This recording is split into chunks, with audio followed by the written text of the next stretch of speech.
Good evening. It's 6 p.m., sorry. For those of you who have just joined us after closed session, welcome to this regular board meeting of the Board of Trustees. I am Maria Haug, Board President. I would like to introduce my fellow trustees, Lisa Pelosi, Julio Ogin, Jeannie Kerr, and Forrest Minter. Also joining us this evening is our student representative to the board, Mr. Joe Brody. I would also like to introduce our district staff, Superintendent Dr. Mary Lou Wilson, Chief Academic and Human Resource Officer, Mr. Christopher Heller, Chief Business Official, Mrs. Andy Stubbs, Executive Assistant to the Superintendent and the Board, Ms. Erica Madrigal, and our IT Systems Analyst, Mr. Derek Machado. We are delighted that you are joining us in person or viewing on television channel 27 or our YouTube channel. A copy of this board meeting video will also be available on our website at www.sthelinaunified.org. In connection with item A, the board conducted the superintendent's progress report.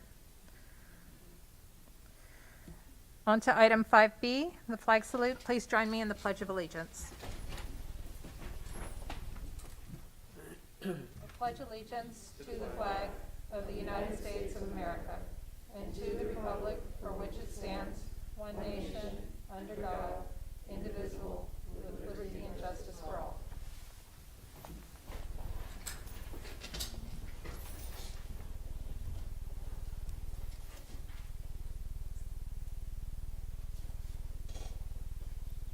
At this time, members of the public are entitled to speak on items not on the agenda. You're requested to state your name and address and keep your comments concise, brief, and limited to 3 minutes.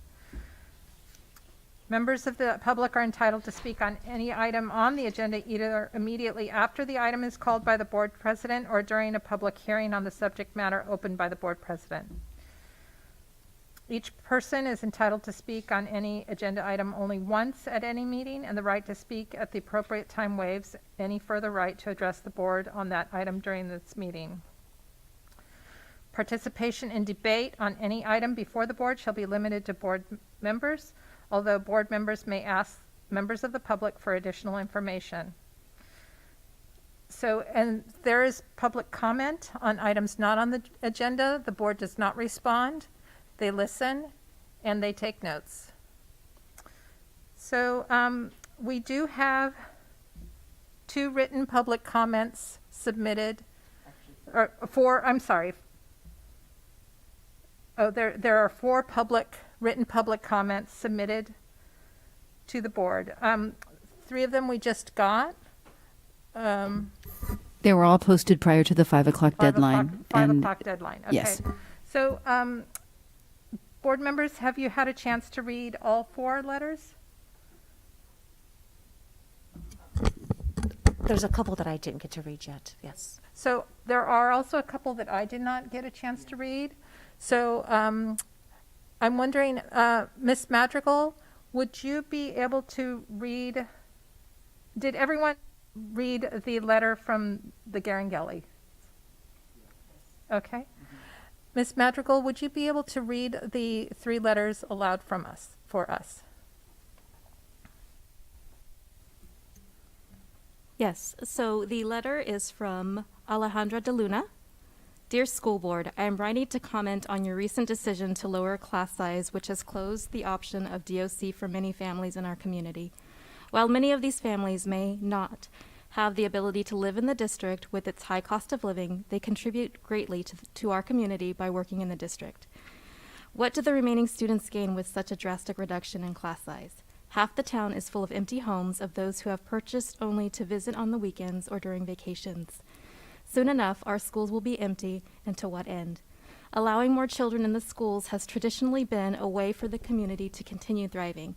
For all the hardworking people who work in our schools, grocery stores, wineries, tasting rooms, restaurants, shops, and vineyards management companies continue to be a part of our community even after they punch out for their work days. It allows them to participate in events at school and not have to take a full day off of work. The richness that is St. Helena will be lost if you continue to plan to reduce class size. Please reconsider your action or decision to make this permanent. You can implement guidelines for people to continue to bring their children here. Thank you, Ms. Madrigal.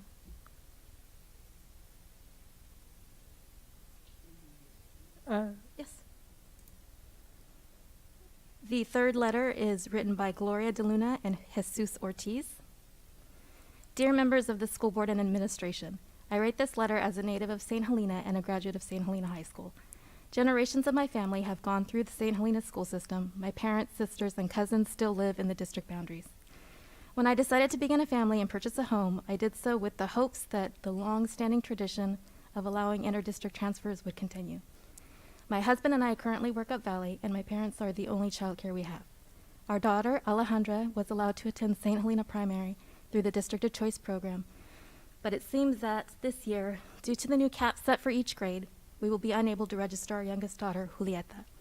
Last year, Julieta was #1 on the list for kindergarten, but due to the pandemic, she did not get in, as did many other DOC applicants.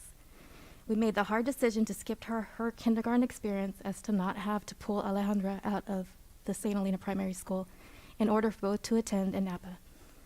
Although the preschool program she is in has made a huge effort to get her ready for first grade, she has missed out on so many experiences, not to mention the major financial burden that we had not planned, yet still the burden was worth it to keep Alejandra in the St. Helena School District to increase Julieta's chances as well. We did purchase a home in Napa because the homes in St. Helena are not attainable for us. Our lives center around family up Valley, especially in St. Helena, where my parents live. Both our daughters have attended We Care preschool for the last 3 years. Their whole lives have been in St. Helena. If we could afford it, we would move there in a heartbeat. As many students who are part of the District of Choice program, we have no practical options for our children during the day. With our children being so young, I'm sure you can relate wanting them as close as possible. Please do not separate my girls or make us have to pull Alejandra from out of this district. St. Helena has been my home since I was born, and I want it to be home for my girls.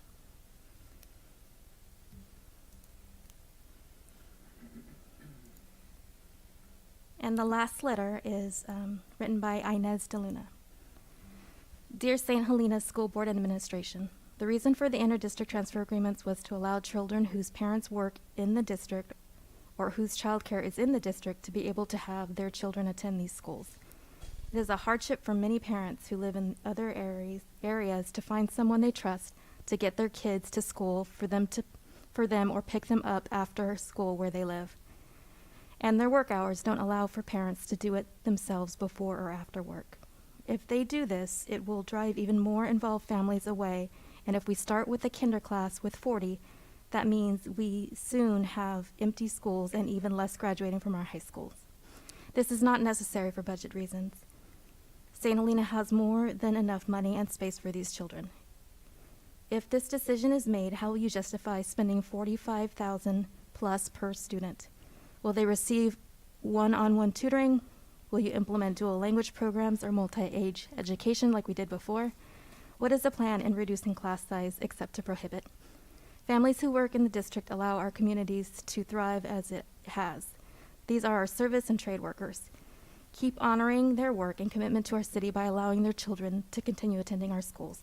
I have run out of time but hope to continue this discussion. Inez S. De Luna.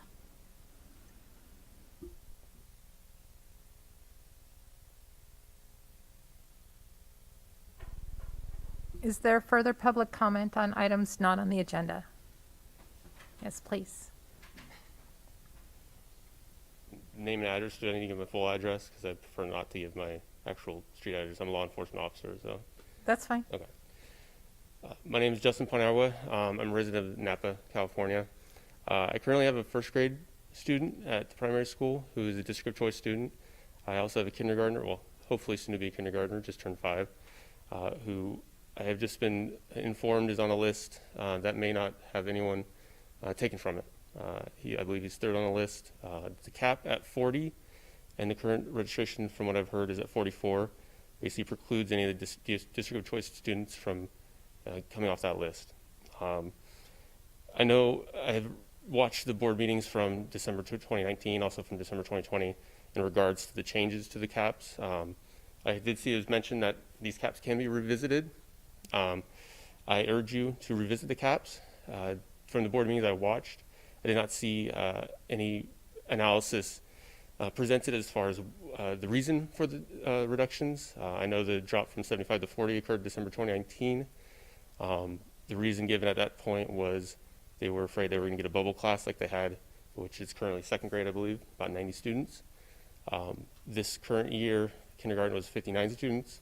So I think you guys have kind of fixed the problem, but probably more so than necessary. So I just ask that you reevaluate those caps, maybe bring back another board item to for discussion for families to come in and give their opinion as well as maybe some more analysis into what the kind of caps, what they should be in regards to district of choice. Thank you.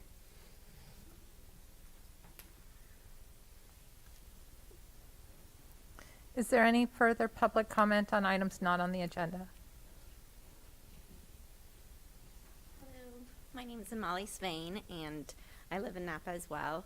I have a son who's in grade 2 right now, and a daughter that I was hoping to bring into school last year, but of course with COVID that was impossible in the new caps. So again, I'm doing the same thing of pleading to see if those caps can be readjusted, so that she has the same opportunity that her brother has had all this time.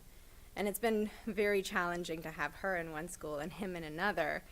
And for Xander, he's an emotional child. And I think that this is hard for families to be able to pull their child out and have to explain this to them. So I plead with you too to just think of the families that are having to deal with this, and it's been very hard. So, thank you. Thank you. Is there any further public comment on items not on the agenda?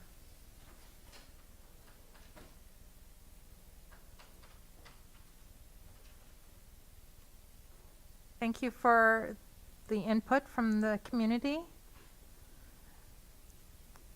I would like to move on to item 7A, the annual report from Measure BC Bond Program Citizen Oversight Committee. I would like to call on Mr. David DeSante.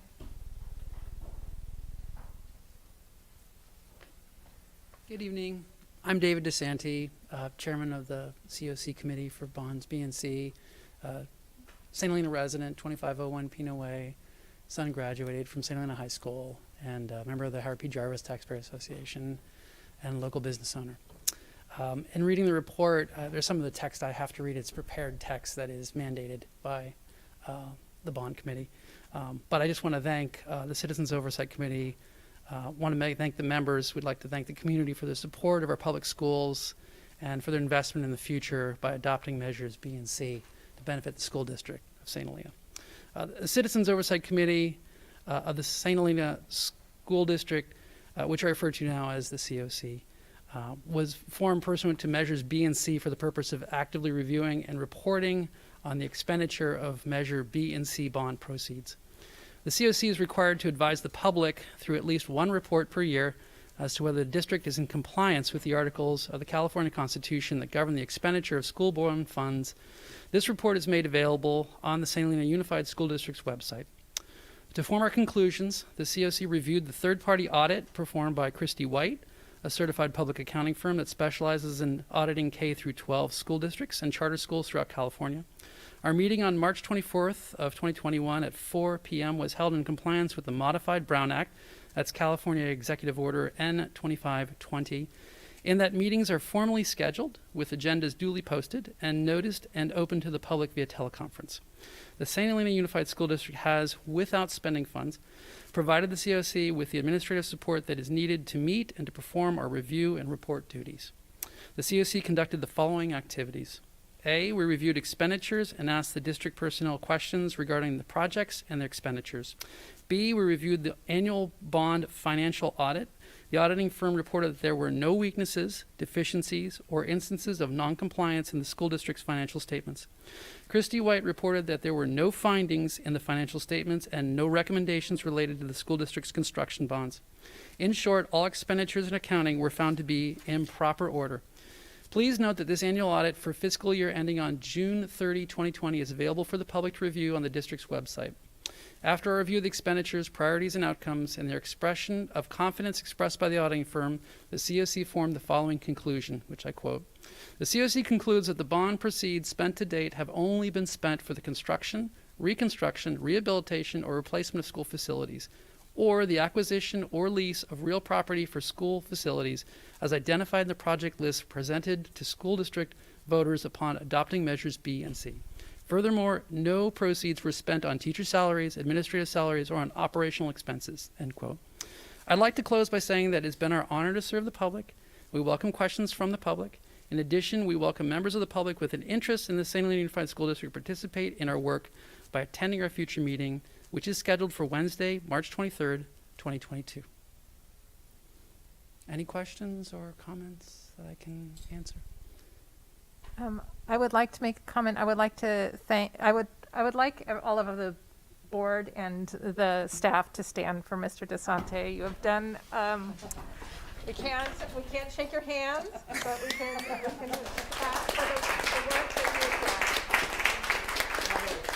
Well, thank you very much. And It's very thank kind. you for faithfully being a part of the Citizens Oversight Committee for such a long period of time. Mr. DeSante has actually timed out of his allotted time that he is able to serve on this committee, and that shows your dedication to our community and to our school, and we are grateful for your oversight and your work. Thank you. Thank you very much.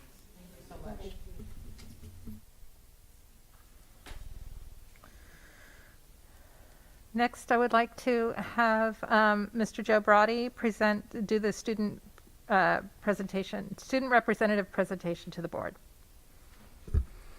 Yes, good evening, board members, district staff, community members that are here with us today, and the greater community. This is the student representative report for the month of April. And starting off today's report, I am very excited to report to the board the new Clothing Sustainability Club that we have here at the high school, founded recently just in the last month, with the mission to educate people about the environmental impact of fast fashion and encourage thrifting and sustainable clothing shopping. This club came about new this year, very exciting. We've actually had 3 new clubs, this Clothing Sustainability Club, a health and wellness, and then a resurgence of our environmental activism club. And the planned events for this club are upcycling, which we'll talk about later in the presentation, clothing exchanges, clothing drives, and public service announcements, really educating our students about what fast fashion is and how our fashion choices can really impact our greater environment and our community. And then our student founders are Audie Novak and Sophie Musel with advisor Miss Backus. And as we move on to the next slide, I was able to attend one of their first meetings. They had an upcycling event where they were using hydrogen peroxide to dye and decorate old t-shirts. So they almost painted with the dye, produced a very beautiful red color, and it was really exciting to see our students engaging creatively and exploring their passions for sustainability through fashion. And you know, where else do you have something like that except St. Helena, which is really, really exciting to see. And thank you to Sophie and Audie for bringing this to our students. Moving on, just focusing on some student activities, the RLS and St. Helena High School had a joint Spirit Week the week of March 29th to April 2nd. St. Helena High Schools was focused on decades, starting with 70s, moving all the way to the 2000s, and then, of course, Saints Friday, Go Big Red. RLS, a little more traditional vacation day, dressed like a teacher, like a toddler, which was a new one for me, sports day, and comfy day. I'm also very excited to report to the board, moving on to this next slide, that we recently elected our ASB and class officers for the high school. So we have ASB President, newly elected, Brenna Pauls, Vice President Olivia Smith, Secretary Elijah Heights, and Treasurer Araceli Avina. We also had our class officer elections. So for the class of 2022, President Kaylee Mora, and then the Vice President, and then with our class officer, the Secretary and Treasurer position is combined. You'll see that those two are blank because we've had some ties. So we will be holding a runoff election in the coming weeks. For the class of 2023, President Emma Jimenez, Vice President Manny Sullivan, and Secretary Treasurer Arabella Farrell. And for the class of 2024, Sada Misel Will Pachter and Secretary Treasurer Poppy Novak. The class of 2025, their class officers will be elected at the beginning of next school year because they come from all different schools, coming from Angwin and from the Montessori school. We like to give them a chance to come together as a St. Helena High School class before they elect their officers. The recently elected officers are currently in their onboarding process. They will be attending all of our student council meetings for the rest of the year. We know that this has been a very unique year, so we're looking forward to our new student leaders really taking on whatever challenges next year brings. And then I will take any questions or comments for any of our student activities.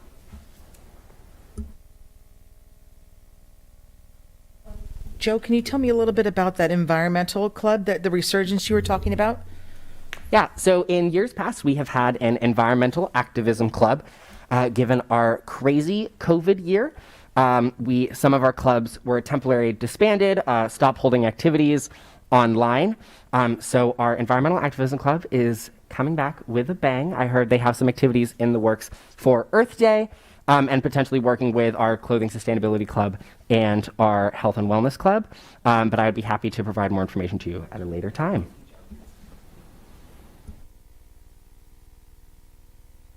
Any further questions? Thank you, Joe. Thank you. It's always good to get your reports. Oh, yes. Is there any public comment? Okay, There's no public comment. thank you.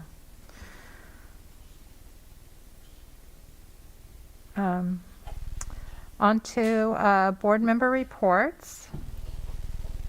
Forrest, you'll be reporting from the St. Helena High School. Thank you.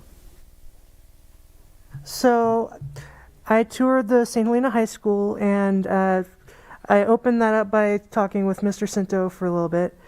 And he told me about several different programs that they're working on, including the dual enrollment program, which means that they're working to get the high school students enrolled in college classes so that they can get some of their prerequisites out of the way early, and also to take possibly electives, just because, you know, electives, they're fun. And so after that, we toured the school, and if you could go to the first slide, we toured the ag department, and I got that picture. I was impressed by how much the ag department has improved since my time in the high school. The technology has improved vastly. And we also toured other areas. We watched the dance class, which was fun. It was actually 70s Day when I went there, so everyone's dressed in 70s clothes. So it was good to see the students having fun with that. We toured several classes. Again, it was great to see how much the technology of the classes has improved since my time in the high school. And yeah, that's it. Thank you, Forrest. Does any board members, do you have any questions for Forrest? Any public comment? Okay, thank you. On to our superintendent subcommittee reports. So both reports, the LCAP Steering Committee and the Equity, Climate, and Culture Committee, we are going to be addressing agenda items later in the meeting concerning both of those committees and the reports. So I would just ask Ms. Kerr and Ms. Pelosi if you could be brief, and then realize that you'll be discussing in greater during the LCAP report that's coming out. Well, we're also can just speak at that time with if you'd like to, we can add in some commentary there. Okay. That's fine with me as well. Unless there's something else you want to cover that would not be covered. Okay, thank you. And Julio and Forrest, with Equity, Climate, and Culture, we do have the board resolution coming up. Is there something else from that committee that you would like to cover tonight? I can't think of anything. I wanted to just add a quick note about one of the items. It was towards the end.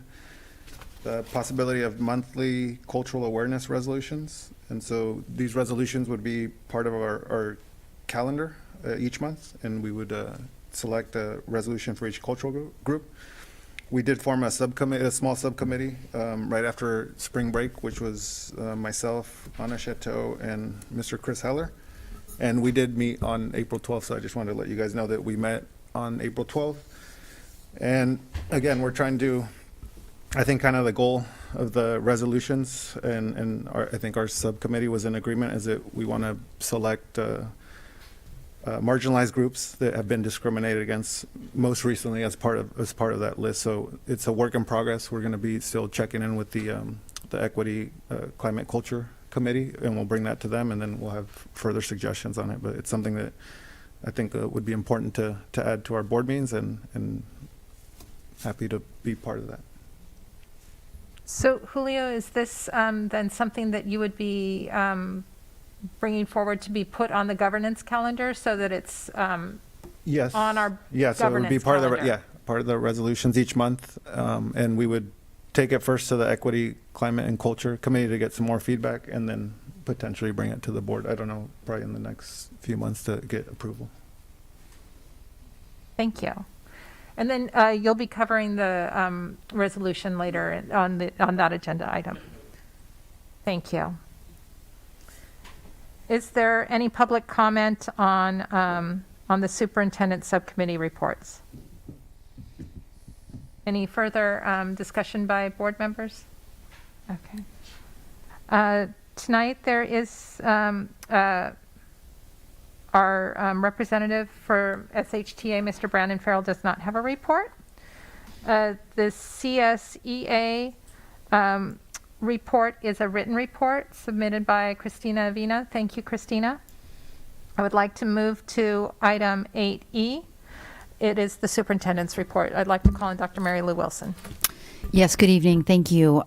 Since February, I have been providing monthly updates on the District of Choice program during my report, and I'd like to do that again tonight, along with a few other updates.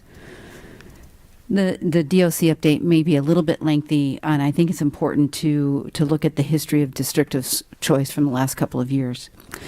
In August of 2018, staff was directed to review the board policy that defines District of Choice. That's Board Policy 5117.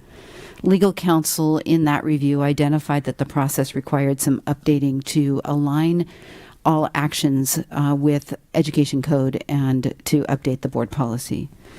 On April 2nd of 2019, I sent a memo to all members of our school district who are part of DOC at that time, and any families that were on the DOC wait list for that next year, indicating that the board would be receiving updates and that there may be some changes made. On April 11th of 2019, there was a study session. I also invited parents to participate in that study session. On April 11th of 2019, a study session was held where legal counsel reviewed all of the potential updates and alignments that needed to occur within our board policy. At that meeting, we had 3 parents join us, and they did provide public comment with regards to District of Choice. No action was taken. That was an information meeting only.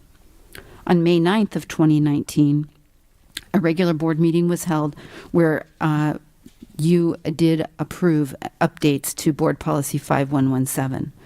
You also passed a resolution at that time that made an allowance for the DOC students that were currently enrolled that may have been impacted by the changes.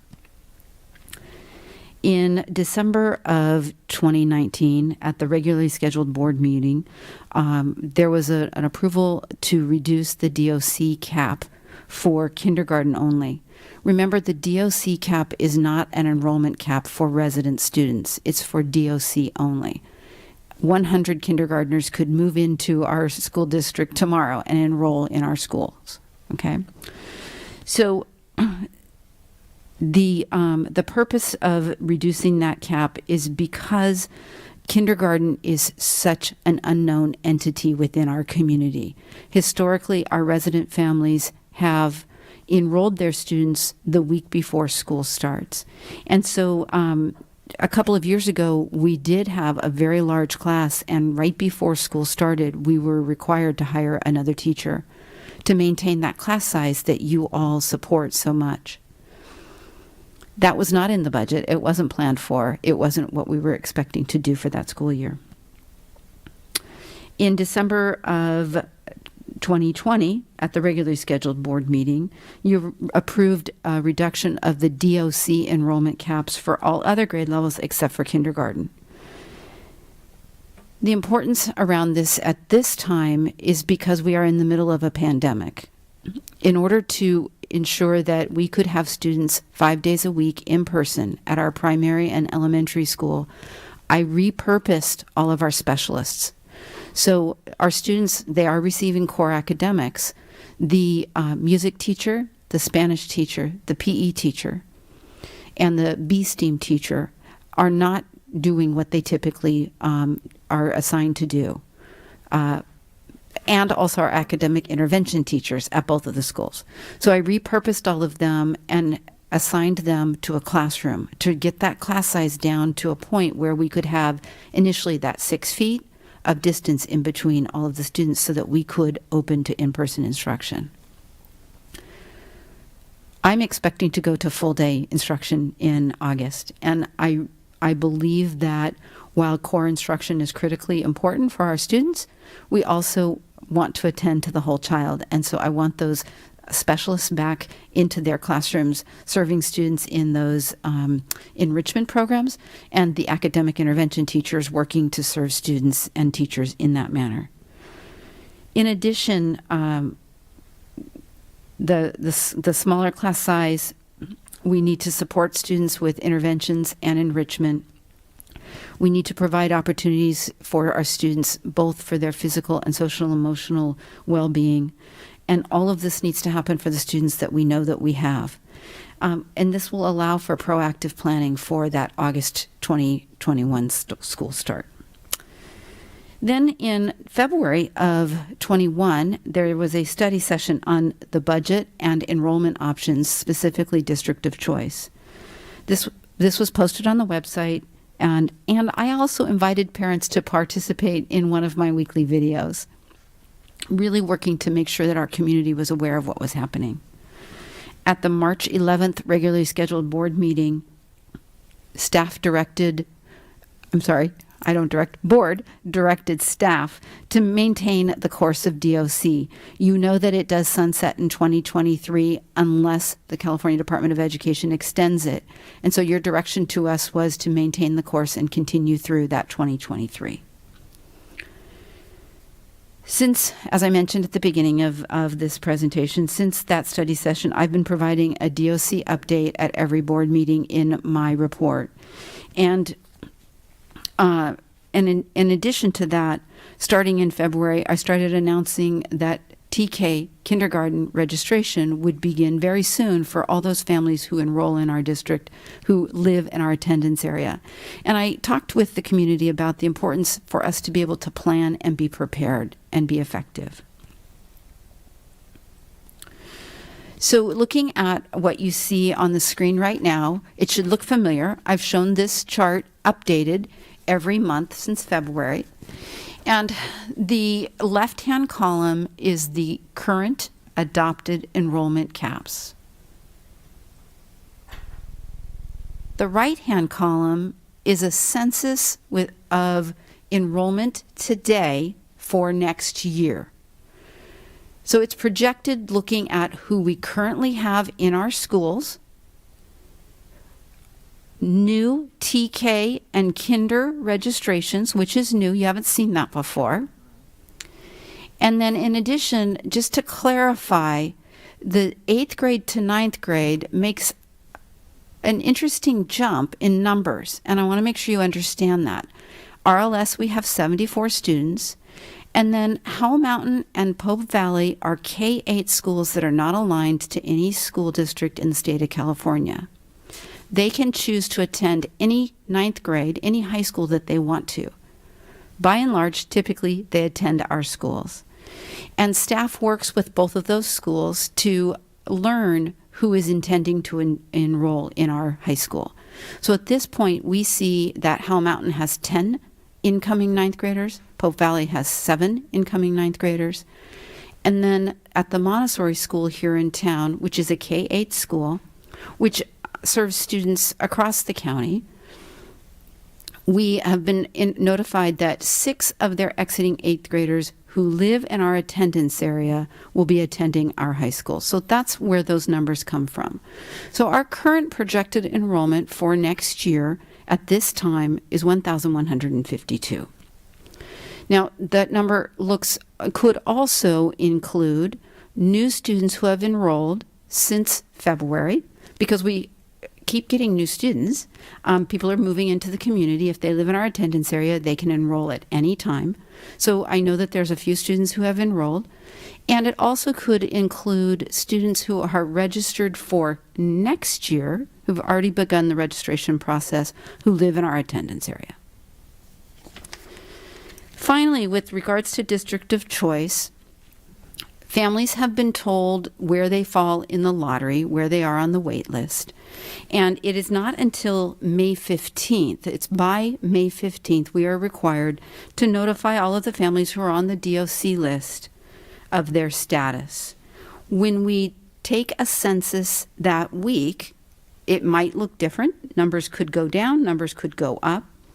If any grade level is less than the DOC cap, then students based on that lottery priority list will be invited to attend the schools. If the enrollment census is greater than the cap, then those students will remain active on the wait list until the second week of the new school year, the Friday of that second week, which is August 20th. So if many people move over the summer and the school year starts and there's a grade level that is below the DOC cap, we would contact those families and invite them to attend the schools. That's DOC in a nutshell. I also wanted to make sure that the community is aware that students 16 and over are able to receive a vaccine. Mr. Cinto did put out an email to his families letting them know that 16 and over, it's available. And so I encourage families to look at My Turn and consider those vaccines. We were notified by the federal government that the waiver that the California Department of Education requested to use a different standardized assessment was approved. So we will be using the measures of academic progress, or MAP, which is very familiar to all of you, for our students in grades 3 through 8. They've been taking that growth measure for a number of years. They're familiar with it, and our teachers find great value in the very detailed data that they receive from the MAP measure. And our parents have been seeing those reports as well. And so the parents will receive that report immediately following the measure. Our 11th graders will go ahead and take the CASP, and that has to do with college entrance and the placement exams that they have to take if they score at a certain level. And so we wanted to make sure and give that opportunity to them. Both physical education testing and science testing have been waived this year, so no students will be taking those 2 tests. Ending on some good news. We do have guidance for graduation ceremonies. Mr. Cinto and I are working on developing a plan for the high school. And then also Ms. Cox will be working on a promotion ceremony for the 8th graders. All of that needs to go through first our COVID compliance team and then go to public health for approval. And so as soon as we know more, details will follow. And then finally, as I mentioned earlier, we have also received guidance from the California Public Health Department that is posted on our website at this time. It's a slide deck, and the second half of the slides talk about all of the good news. If everything continues as it has within the state of California, there is the expectation that we will return to full day instruction in August of 2021. That concludes my report.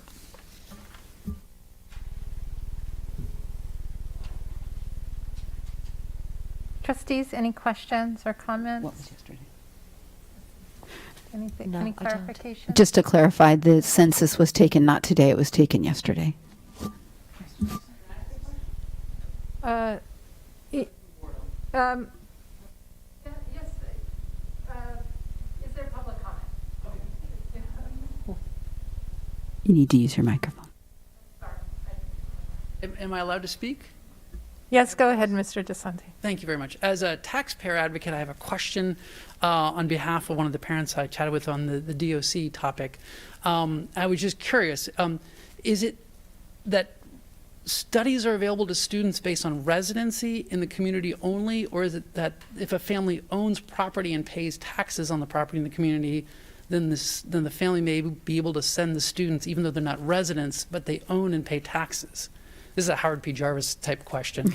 Sorry, but I have to ask it. The child needs to reside in the attendance area, Residency. predominantly throughout the week. So, the majority of the week, the child needs to live in the attendance area. Thank you for answering that question. My heart does go out to folks in the DOC thing, and I'm sure yours does as well. Thank you. Thank you, Mr. DeSanti. So, further public comment? Yes. So I didn't realize this was on the agenda. Sorry, I would have held my response for this. But so looking at this, the enrollment caps, the 40 kindergarten students, that was decided in December of 2019, prior to any pandemic. Well, yeah, it's prior to we knew the pandemic existed, basically. Or no, the pandemic was before that. Anyway, the reason wasn't for the pandemic. The reason was given was for the large class size that occurred 2 years prior. I'm not sure why it hasn't been adjusted since then. You did adjust down the other classes from 75 to 60. Kindergarten was prior to 2019 was 75 as well. It just seems an excessively large drop. It's about 47% drop for kindergarten back in 2019. Currently, if you drop 15% from the 75, you're a little about 20% or so. So kindergarten, for some reason, has taken the largest hit. I understand it is probably one of the hardest classes for you to predict the number of students. But there's also my problem with it is that there's a drop, you decreased it, but you didn't create a policy or process for reevaluating that number later on during the year. So say right now you have 44 students projected to come in, but you don't get any DOC students. Are you just going to have 10 students per class? That seems excessively low. This is the way I'm understanding it. Maybe I'm misunderstanding the way DOC works entirely, but that's the way I'm looking at it. And I don't know if you have any comment on that. I'd be glad to. With regards to the analysis of the district of choice caps, enrollment caps, staff analyzes those annually and brings a recommendation to the board annually. So it is a discussion on the part of the board every year. And at this time, there has not been a desire to change that cap. So I've watched the board meetings regarding December 2019 and 2020 on your YouTube channel. There wasn't a whole lot of discussion, at least when those resolutions were passed, that I saw. It was more of, at least in 2020, it was more regards to concern about pandemic, which obviously that has changed. The guidelines now are not 6 feet, it's 3 feet. I'm sorry, I have to interrupt because this violates our public comment rules, Okay. which are set forth in our board governance handbook and by policy set by the state and the school district. So the board is aware that this is a very difficult situation for many families. We do know that there is usually a large number of children coming into kindergarten in the last 2 weeks before school starts. And we know that 44 number is not going to be 44 students starting in the fall.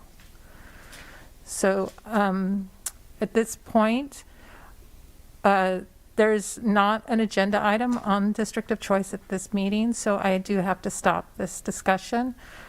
We have provided some information, and we are aware of the concerns. The board did have a study session on district of choice in addition to the board meetings where the subject was on the agenda. So the board study session covered a lot of issues with district of choice. Okay. Okay, and that board study session is also on a YouTube video. I've read the PowerPoints. I haven't watched Okay. the actual whole thing, but the PowerPoints didn't seem to address everything that I'm concerned about. So, Thank you. Thank you for your input. So I would like to move on to items A, 8, F, G, H, and I, and I would like to thank all of our site principals for their reports and the time that was spent creating the reports. I would encourage all parents and community members to read our written reports on each school. It's a great snapshot of what's going on at each site, and it's really a very good communication tool for our district. How, I mean, I know we're going to address it later in the agenda, but for particularly a note on the high school report is to really commend the WASC study work that was done by Principal Cinto and Vice Principal Fetters. So I know we're going to get into more detail, but it is highly worth noting. So Yes. thank you. Thank you, thank you, and we do have the WASC report. Pelosi. So on to the consent agenda. The consent agenda contains routine items judged as appropriate to be acted upon in one motion. If a board member requests an item to be removed from the consent agenda, that item will be considered under discussion action items. Is there anyone present who wishes to comment on this agenda item? Were there any written comments submitted by members of the public? No. Thank you. Trustees, I do have some things that I would like to point out, and then I will ask if you have any questions. First of all, I would like to recognize our retiring employees: Susan Swan, Yvonne Vosti, Laura Condillas. Yvonne, you're here. The other employees are not here. I would like us to all stand and give a round of applause for Yvonne.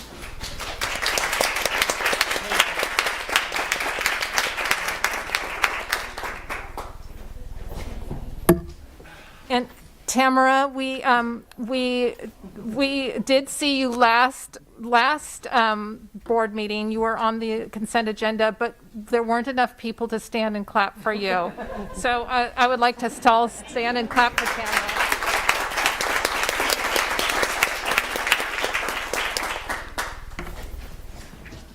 Our last board meeting where Tamara's retirement was announced was still a hybrid meeting, and so we did not have the attendance that we have tonight. Thank you for all of our retirees. And then I would also like to, this seems anticlimactic. I probably should have said it first. I would like to thank the district for the herbicide-free wheat abatement device purchase. And are there any comments by trustees? Any items that wish to be pulled? No. Is there a motion to approve the consent agenda as presented? I'll make a motion to approve the consent agenda. Is there a second? I'll second. All those in favor say aye. Aye. Aye. All those opposed? Motion carried. Student learning and achievement. This is the adoption of the Resolution 20-21 of the St. Helena High School Seal of Civic Engagement. I'd like to call on Mr. Joe Brody. Joe, thank you. Yes, good evening, board members. I am very excited to present this agenda item for you today. If you remember, way back in February, I first presented about the State Seal of Civic Engagement, which was a new graduation seal that was implemented to be attained by graduating seniors or students who received their certificate of completion. I am returning to you now with a resolution for potential adoption after many days of work with Mr. Shinto and our students. This was presented to our Equity, Culture, and Climate Subcommittee at the last meeting where this resolution was vetted. It was also brought to our student council here at the high school and our leadership class for further vetting before it was brought to you. You'll remember that the State Seal of Civic Engagement has 5 criteria, which are very open, unlike the criteria for other state seals, like the State Seal of Biliteracy. So it has been a challenge, to say the least, especially in these COVID times where our attention seems pulled many different ways. But I am very excited to bring forward this resolution to you today for potential adoption. Give me 1 second. So you'll see if we... would you just like me to read the whole thing? Perfect. Joe, would you please read the resolution? I would love Thank you. to. And this is, just to be fair, the revised version of the resolution 20-21, the St. Helena High School State Seal of Civic Engagement. Whereas St. Helena Unified School District, as outlined in the district's vision statement, prepares every student to adapt and thrive as a responsible citizen in a rapidly changing world. And whereas St. Helena Unified School District understands its role in preparing students to engage with their community.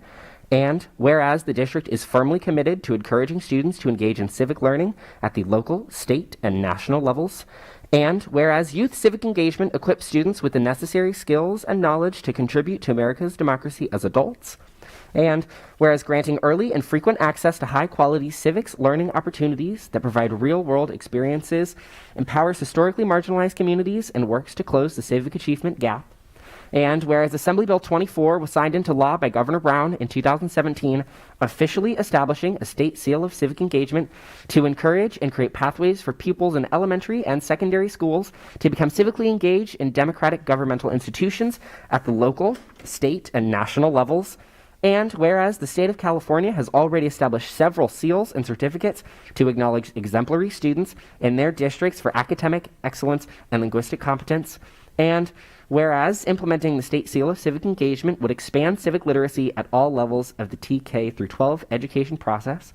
Now, therefore, be it resolved that the district take the immediate steps for the implementation of the State Seal of Civic Engagement based on the California Board of Education approved criteria before or in time for the graduating class of 2022 to earn the seal.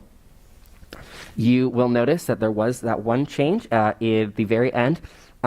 The Equity, Culture, and Climate Subcommittee advised that the language be amended to be much more direct. Instead of evaluating the seal, we're really looking for action and to implement the seal. And I'm happy to answer any questions about the resolution, the process, or the state seal itself. Is there any public comment on this agenda item? Board members, comments and questions? I'm just pleased to see this added to another state seal of in our high school. I think it's a great opportunity for students to earn an additional seal. So thank you for your work on this. Of course. And I would like to note, because I remember President Haug asking about this at a past meeting, the resolution states that the proof criteria before or in time for the graduating class of 2022. Really want to highlight that before. We are working very diligently to provide this to our graduating seniors this year. But of course, we do want to give these criteria the attention that they deserve. Thank you, Joe. Any other comments or questions? No, just a huge thank you to you and all the students and our staff for working on this. I know it took many, many months and much time, so thank you very much. Thank you. Thank you. And thank you for working on this throughout the pandemic as well. I know that it was probably something that would have been easy to put aside, even though it was something that was passed by the state. And I'm glad that we're able to bring it on board along with the adoption at a state level. Thank you, Joe. Were there, is there a motion to approve the adoption of Resolution 20-21, the St. Helena High School State Seal of Civic Engagement as it's presented? I'll make that motion. Joe, would you like to cast a preferential vote? Aye. Is there a second? I'll second. All those in favor say aye. Aye. Aye. Motion carried. Right. Next, we have a written report on the Learning Continuity and Engagement Plan stakeholder feedback. And I would like to call on, this is a written report, but I would like to call on, the report was submitted by Mr. Christopher Heller and approved by the superintendent, but I would like to call on Lisa and Jeannie to share the reflections from the LCAP Steering Committee meeting on this report. Take it away, Trustee Kerr, and I'll follow up. Okay, great. Thank you very much. So we had our, it was our final LCAP meeting on Tuesday. It was very well attended, as all of our meetings have been this year. And we started with the presentation of the potential new board, new district priorities. And I don't recall. So anyway, there was a conversation about that, and we talked about how the LCAP group felt about the new priorities. And if you remember, in the past we had two priorities for many years, and that was the professional excellence and success for all. And we've expanded it now with the parent and student feedback that we've received through all of the different venues that we've used. We now are looking at 5 different district goals, and they're very. The conversation of the meeting was what people thought of these, and people thought that they were very much needed for right now, and it was very relevant in everything that's going on in education and in our lives, actually. Do you want to say anything else? That was great. I'm sorry that I don't have them. I don't have the bullet points memorized, but it was social emotional health. It was increasing engagement for all members of our school community, students, parents, and the community itself. It was about let's see, Trustee Pelosi, I haven't written down. I do. Yeah, I do. Okay, great. Yeah, I do. So increase achievement for all students, embrace racial diversity, equity, and inclusion, expand parent and community engagement, support physical and social emotional well-being for all students, maintain physically sound practices. And so we looked at those. Certainly there'll be a little bit of possible wordsmithing with those, but that's the main point of those goals. Okay, Ms. Pelosi, I'm sorry about that. I mean, it's, as we discussed, I mean, it's a well-run meeting. The report that Babs Kavanaugh compiled for us after the town hall meeting is a very helpful document, I will say. It's really outlines, the bullet points of what was said in the breakout rooms, and then feedback on ways to obtain those feedback points. So, it's a long document. It's definitely worth reading because it drives what the work that we do in the district. And Mr. Heller's worked long and hard along with Miss Allen on that as well. So I do think that as we move forward on it, we have a good framework for the next few years for our district. We also wrapped up in that meeting. Mr. Cinto updated us on the call to action. And as we've said multiple times here, that this is a marathon, it's not a sprint. And he continues to reach out to alumni as well to follow up on that letter, that petition that was signed by numerous individuals. And he's staying the course on that and making progress and keeping those communication and conversations going. So it's a nice group. The group that makes up the LCAT committee is also very diverse, and we had a lot of new faces. And I highly encourage, parents to be involved in that, because it is a way to, dig a little deeper and see what's going on at the site level and at the district level. And I'll add that so that is what's presented here. And the community should definitely take a look at that, because it's all of the information that we got through all of the surveys that we took and the interviews and things. So it's very, this document to me is very important, just because this is what's going to drive our LCAP for the next 3 years. So it's something that our community should be very aware of this document right here. It's a good one. And this is a lot shorter than the LCAP, so this is the easier one to read. Once the LCAP comes out, you'll be reading for days, I tell you. So thank you, Mr. Holler. And Ms. Allen, thank you, everyone, for all of your work on this. Yes, thank you. Thank you. Thank you, everyone who worked on this report, and thank you also, Lisa and Jeannie.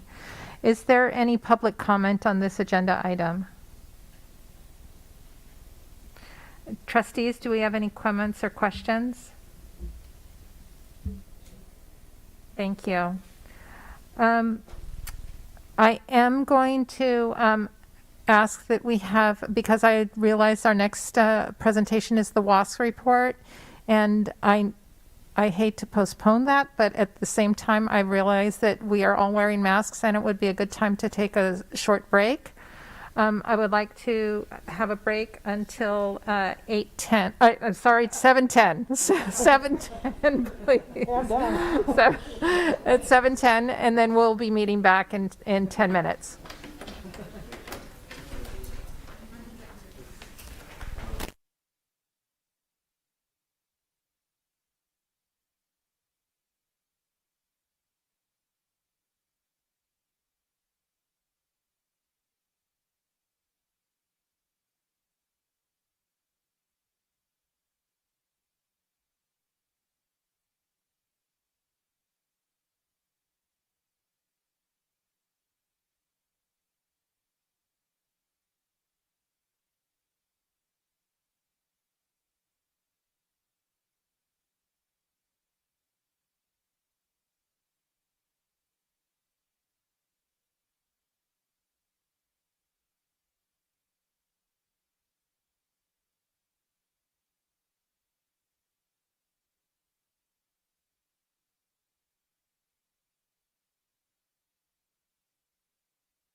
You here? I know, yeah, I do. Yeah, very excited. Ellie got waitlisted at Harvard. Oh, good.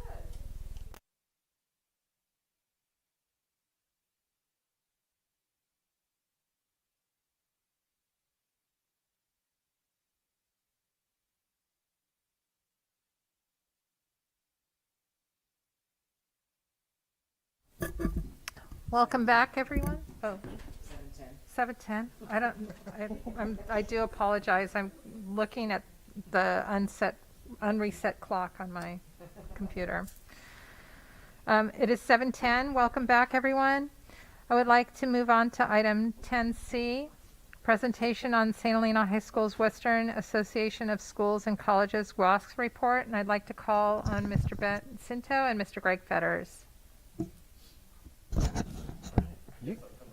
Sure. We weren't planning on, but yeah. Well, thank you for having me. Good evening, board, district administration, and staff. So it is that time again, and St. Helena High School has its visit coming up in a matter of weeks. So go ahead and scroll down, Erica. So tonight I'm going to take you through the why of the accreditation process, the process itself, timeline, all of our priorities that we distilled down as a staff and parent group, students as well, and then where we landed on our final priorities, what happens next, and then any questions you might have for me. Okay, so why accreditation? So why do we do this? There's a great quote I've read and it's stuck in my head. I don't know who said it, but it talks about minds being not being vessels to be filled, but fires to be kindled. And it talks about, so you look at why WASC, and schools add value by increasing what students know, can do, and how they feel about themselves other in learning. And to me, that falls directly in line with that quote, because you think about a high school campus and everything that happens on that campus, and it's truly a place that I think does those things. So as you know, all high schools and colleges and universities are governed by WASC. On the West Coast, there's an Eastern Coast affiliate. I'm not sure if there's a Midwest affiliate, but so why do they do that? And the two things that I always land on are, it's an assurance, that word's not in there, but it validates the integrity of our program. Because as all of you know, a transcript and a diploma mean something beyond our school. Kids are issued grades and credits that have life beyond St. Helena High School. And I can tell you, and Joe can attest to this, today and yesterday were the best days of my last year. I spent the last 2 days in senior classrooms talking about graduation with seniors and what events we are able to have. And it truly was, I mean, I did 4 hours of talking this morning, and it was awesome. It really was, for me, to kind of reinforce some of these mantras within class, even at this time, was really good. So I'm on a little bit of a high right now. Go ahead, Erica. So in terms of process, and sometimes it might feel like we only talk about WASC every 3 or 6 years, depending on our accreditation.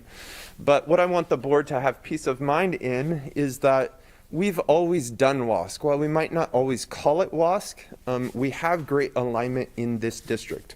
Not only just in the name of LCAP and Student Plan for Student Achievement, and even in our vision and mission, but in all of our processes.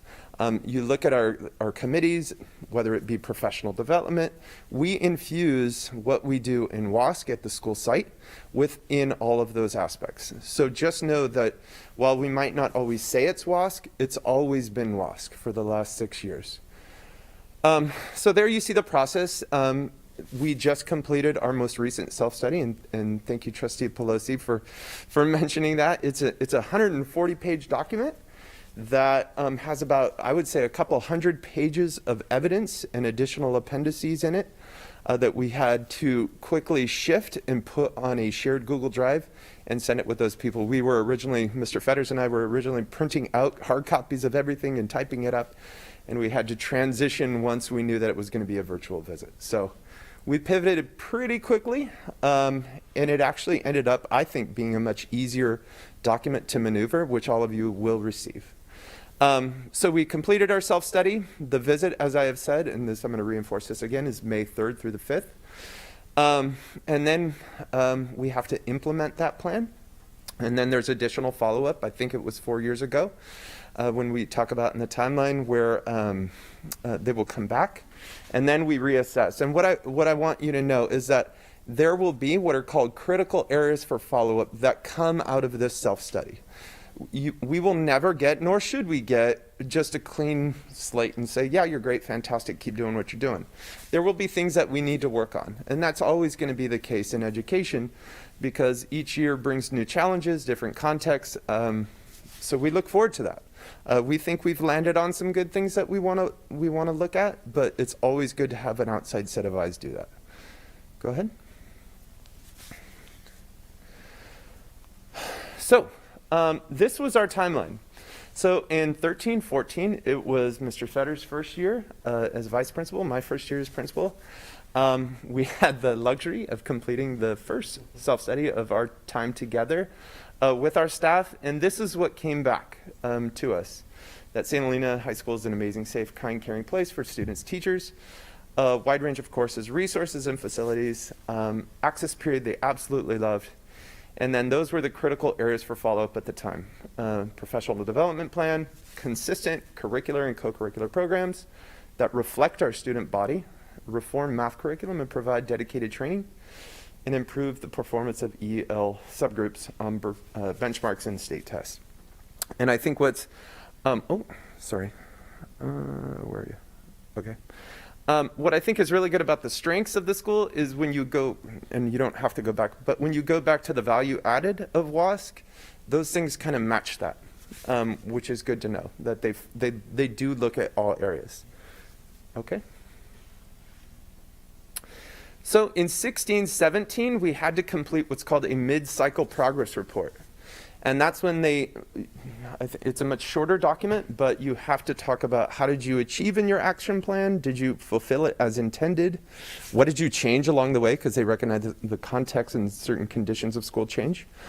And then they give you what are called commendations and considerations. So I think this is where, many of you have been on the board for several years, starting in this time.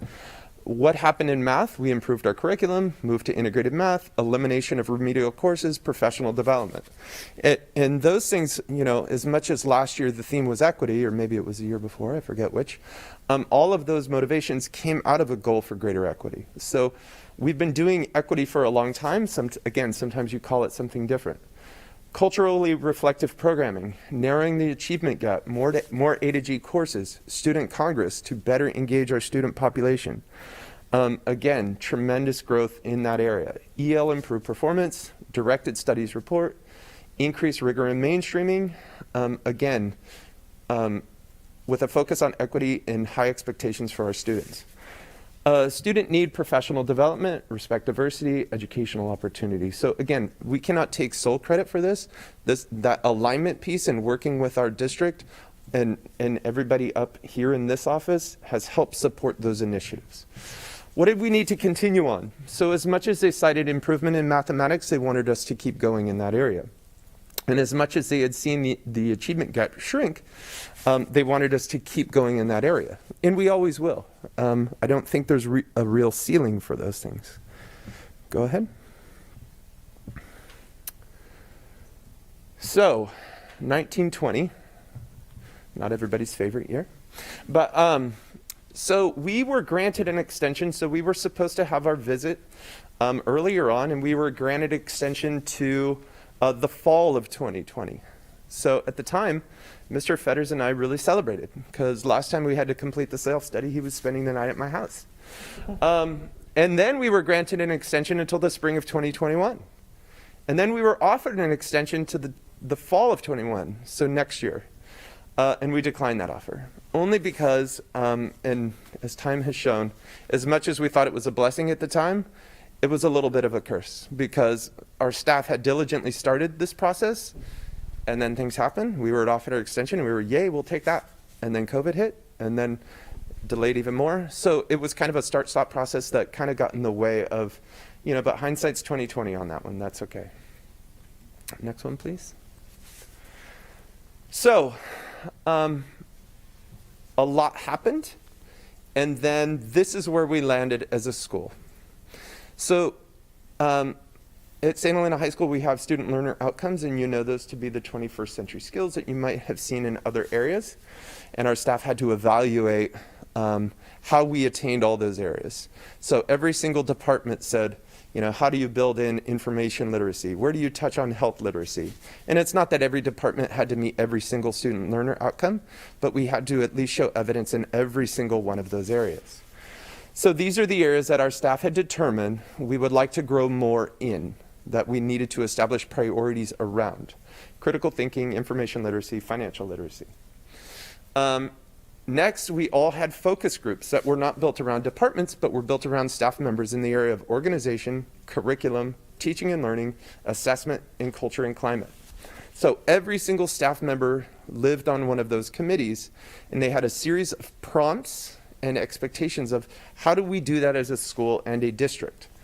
So in going through that entire process, we had to identify where we needed to establish certain goals. So you look at number 1, create a diploma pathway for non-4-year bound university students. Check that one, right? We just did that recently as a board. You just approved that, I believe, in February. That shows how fast we move. It came up in our WASP report. Our teachers recognized it. We mobilized immediately. Decrease the number and disproportionality of ineligibility students. So COVID has increased our number of ineligible students. We continue with our access mentorship. It is not a unique feature to St. Helena High School. That has been a national trend, and we're working to mitigate that all the time. Support more personalized professional development for individuals, coupled with harnessing internal experts. Lastly, we had to do a complete dashboard analysis. Luckily, as part of our single plan for student achievement, that's something we already do. So we were able to borrow a lot of information there. So where did we land in terms of priorities looking at our CASP data and California Healthy Kids data, all of those things? So despite the growth and equitable outcomes in math, we want to continue to grow there. In looking at the ELA, as you know, we do really, really well as a school in the area of ELA, but we always continue to struggle in one particular strand, in the listening strand. But again, it's hard to go up when you're in the 93, 95 percentile zone. College and career indicator, a declining graduation rate. This one is, as much as our graduation rate took a dip, we know that St. Helena High School has small cohorts. We also know that St. Helena High, the metrics have changed in terms of input data, which made us take a downward decline, but it was different from year to year. And lastly, the CAST data, which is the science test. So in looking at how, there's only been one administration of the CAST, and we gave it at grade 12, and you could give it in grade 10, 11, or 12. So we're really looking at how we performed there. There's very little comparative data available right now. All data was embargoed for a long time. There is one place on the internet where you can find how all schools did, but there's no other comparative data in terms of demographics or anything like that. So it's really hard to draw any conclusions from one administration, but I know our science department is actively looking at how they might be able to improve. When might be the best time to test, because a number of students don't take a science course in their senior year. Not tons, but some. So frequency of science instruction and when you take that test. But it's something we're actively looking at because we didn't achieve as well as we had hoped. Go ahead. So out of all of those priorities, and those were explained in greater detail to our parent group, to our staff, we had to take all of those priorities and then prioritize again, because WASC fully recognizes you can't do all of those things. We're gonna spread ourselves too thin, and if everything's a priority, then nothing's a priority. So where did we land? We landed on no area of state testing, nor did we land on any area of, what was the other one? I forget. Any of the focus groups areas. We landed on all the student learner outcomes. Why is that exciting? It's funny. I had my parent group meeting, and not a single person said, you need to focus on math. I probably had 15, maybe even more parents at that meeting. Not a single person said the district needs to focus on math. We talked about science, we talked about graduation rate, we talked about all of those things. And I would say that's a really good place to be. Because they said, had it been that case 6 years ago or whenever it was last, I mean, I don't need to tell all of you about the sentiment around other state measures. I think that's really, really awesome. The fact that people want us to build, financially literate students, build our critical thinking and problem solving. Those are things that typically don't get captured in state testing data. Those are more altruistic endeavors, which, you think about the progression of our school over time. That's a good place to land. Those are hard things to quantify. We don't have tests for that. I mean, there probably is, I don't know.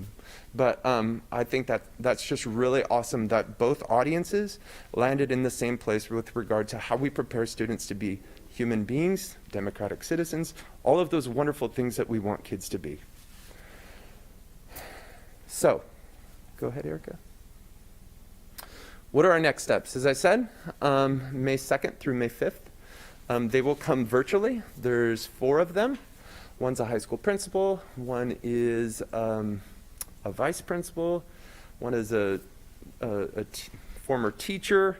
I've stalked them all on Facebook and Google. So they're going to come, they're going to do virtual classrooms observations, which we're perfectly set up for now, right, with our cameras. And they're going to have meetings with several stakeholders: leadership, administration, students, district personnel, parents, non-teaching staff, teachers, community partners. And then at the close of the day on Wednesday, they'll present their findings to our staff. And then it will result in some level of candidacy, where they say, we recommend 6 years clear. That's seldom issued. They'll say 6 years with a visit in 3 years, or 1 year, or we don't recommend accreditation, which means a diploma is worthless. I don't anticipate that. I'm always nervous, right? Anytime somebody says they're going to evaluate you and issue something, and I'm responsible for the, 500 students here, I should be nervous. So we're looking forward to it. It's nerve-wracking, but we're excited that we've gone through this process, and that it'll be over shortly. So I think the next one is awesome slide.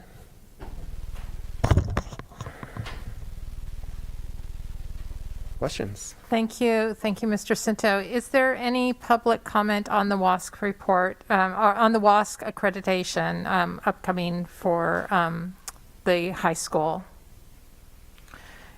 And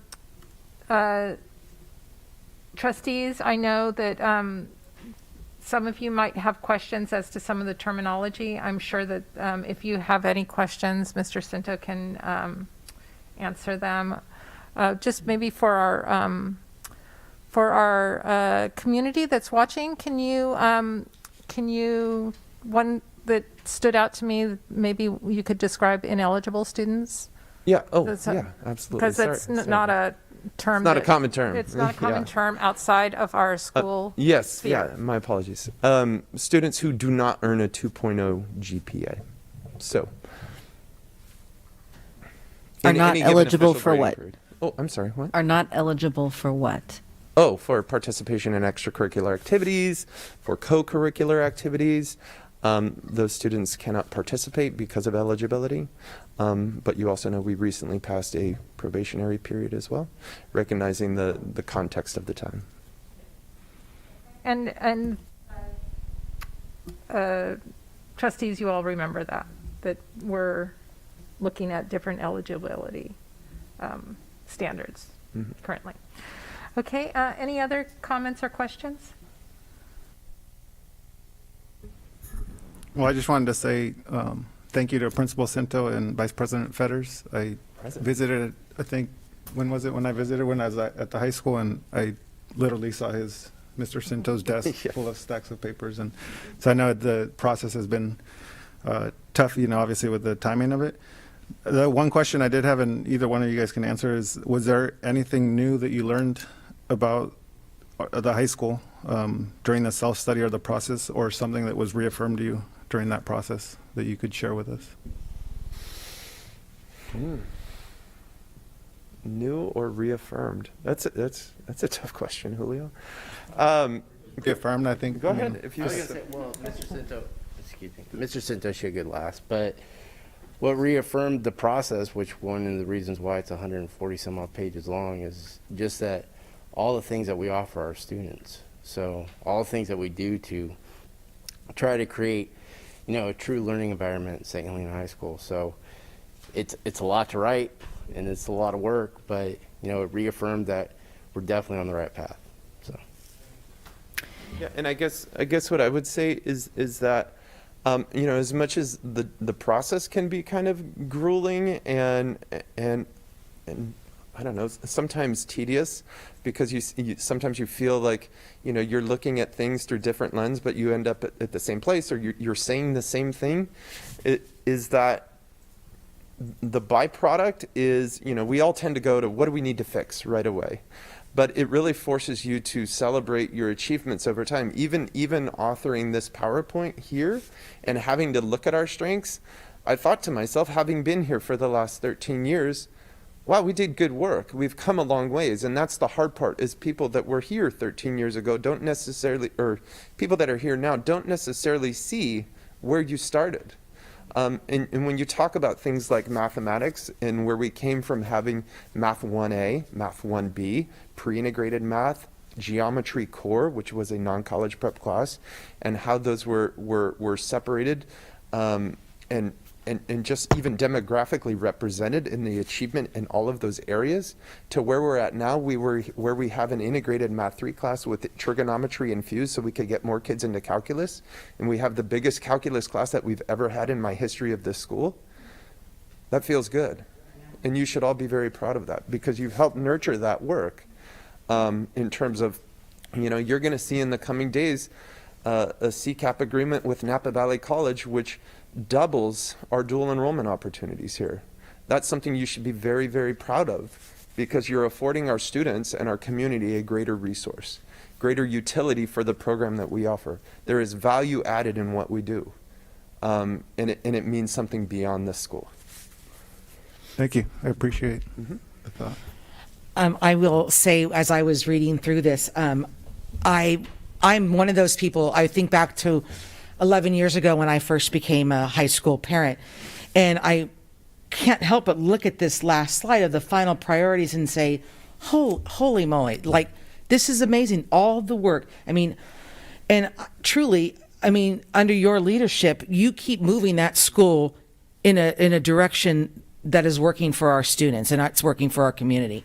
And I have to say that I know that there's been much talk about this number 3, about the financial, economic, business, and entrepreneurial literacy. So that's fantastic. That's like a topic that's really relevant between students and parents, and you got it.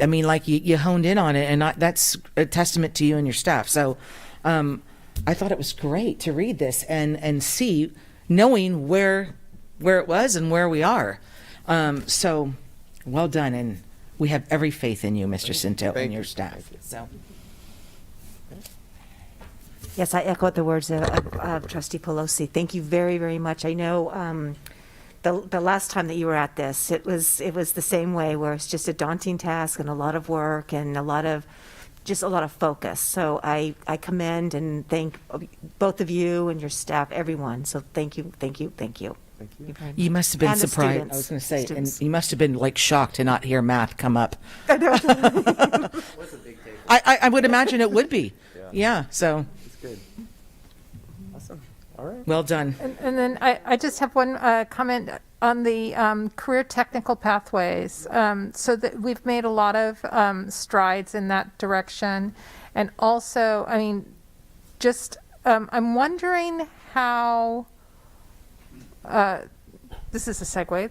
I'm wondering how WASC looks at our co-curricular, the terminology is failing me right now, our classes that we do at Napa Valley College.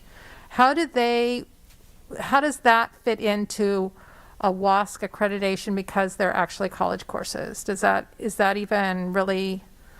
Does it register for them, you mean, in terms of, yes. do we get credit for them versus, because Napa Valley College has to do WASC as well, do they get to take credit? Yes. I think it's a dual enrollment situation, to be honest with you.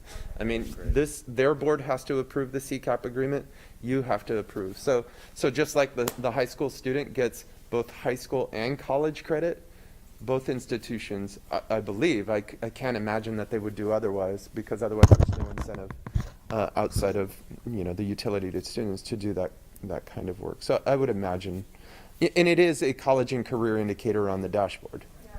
So that's what I was wondering. Do we get a greater We should. credit for the? Okay. Yeah, Okay. That's Maybe, and I'm not sure if you're part of that panel when they come. I believe you are. That would be a great question for them. And I don't know if we'll have it by April, if it'll come before the board here, but I'm forbidden to share it at this moment in time. But again, we are doubling our dual enrollment offerings here at St. Helena High School. And that's because we have a qualified staff that can do that. Thank you. All right, thank you. Thank you. Thank you both. So we next have a written report on the 2021 SHUSD summer school programs. I would like to remind trustees this is a written report. Is there any public comment on this agenda item?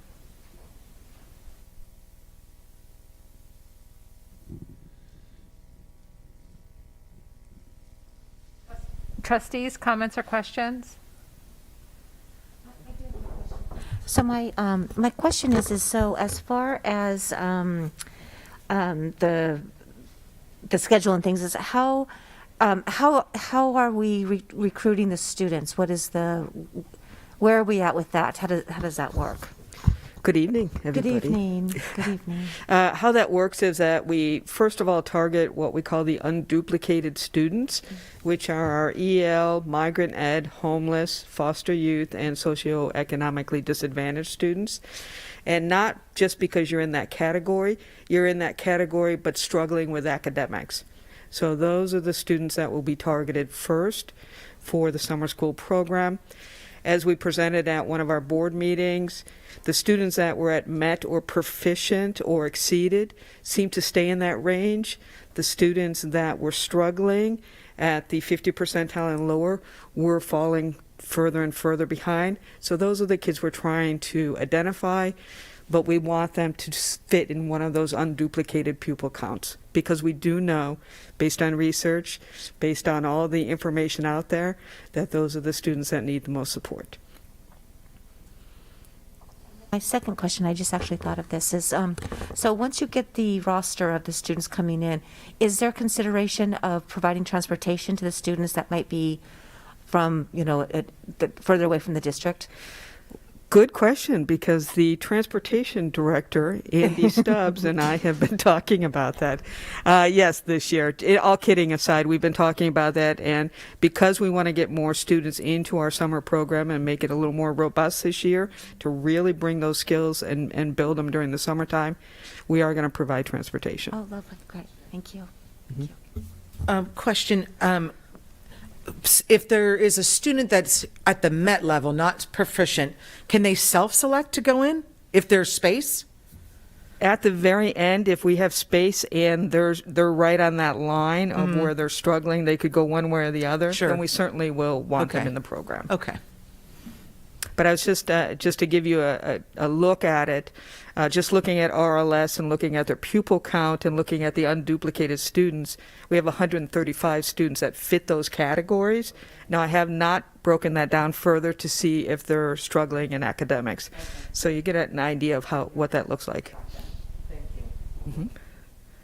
Is there a capacity number or a certain level of students that are going to be allowed in, or? We're in the point right now, we just kind of designated our staff, kind of built what we're looking for and what's going to happen. Now we're working on the numbers. We know we don't want large class sizes. We're looking about 14 to 16 students in each one of our classes.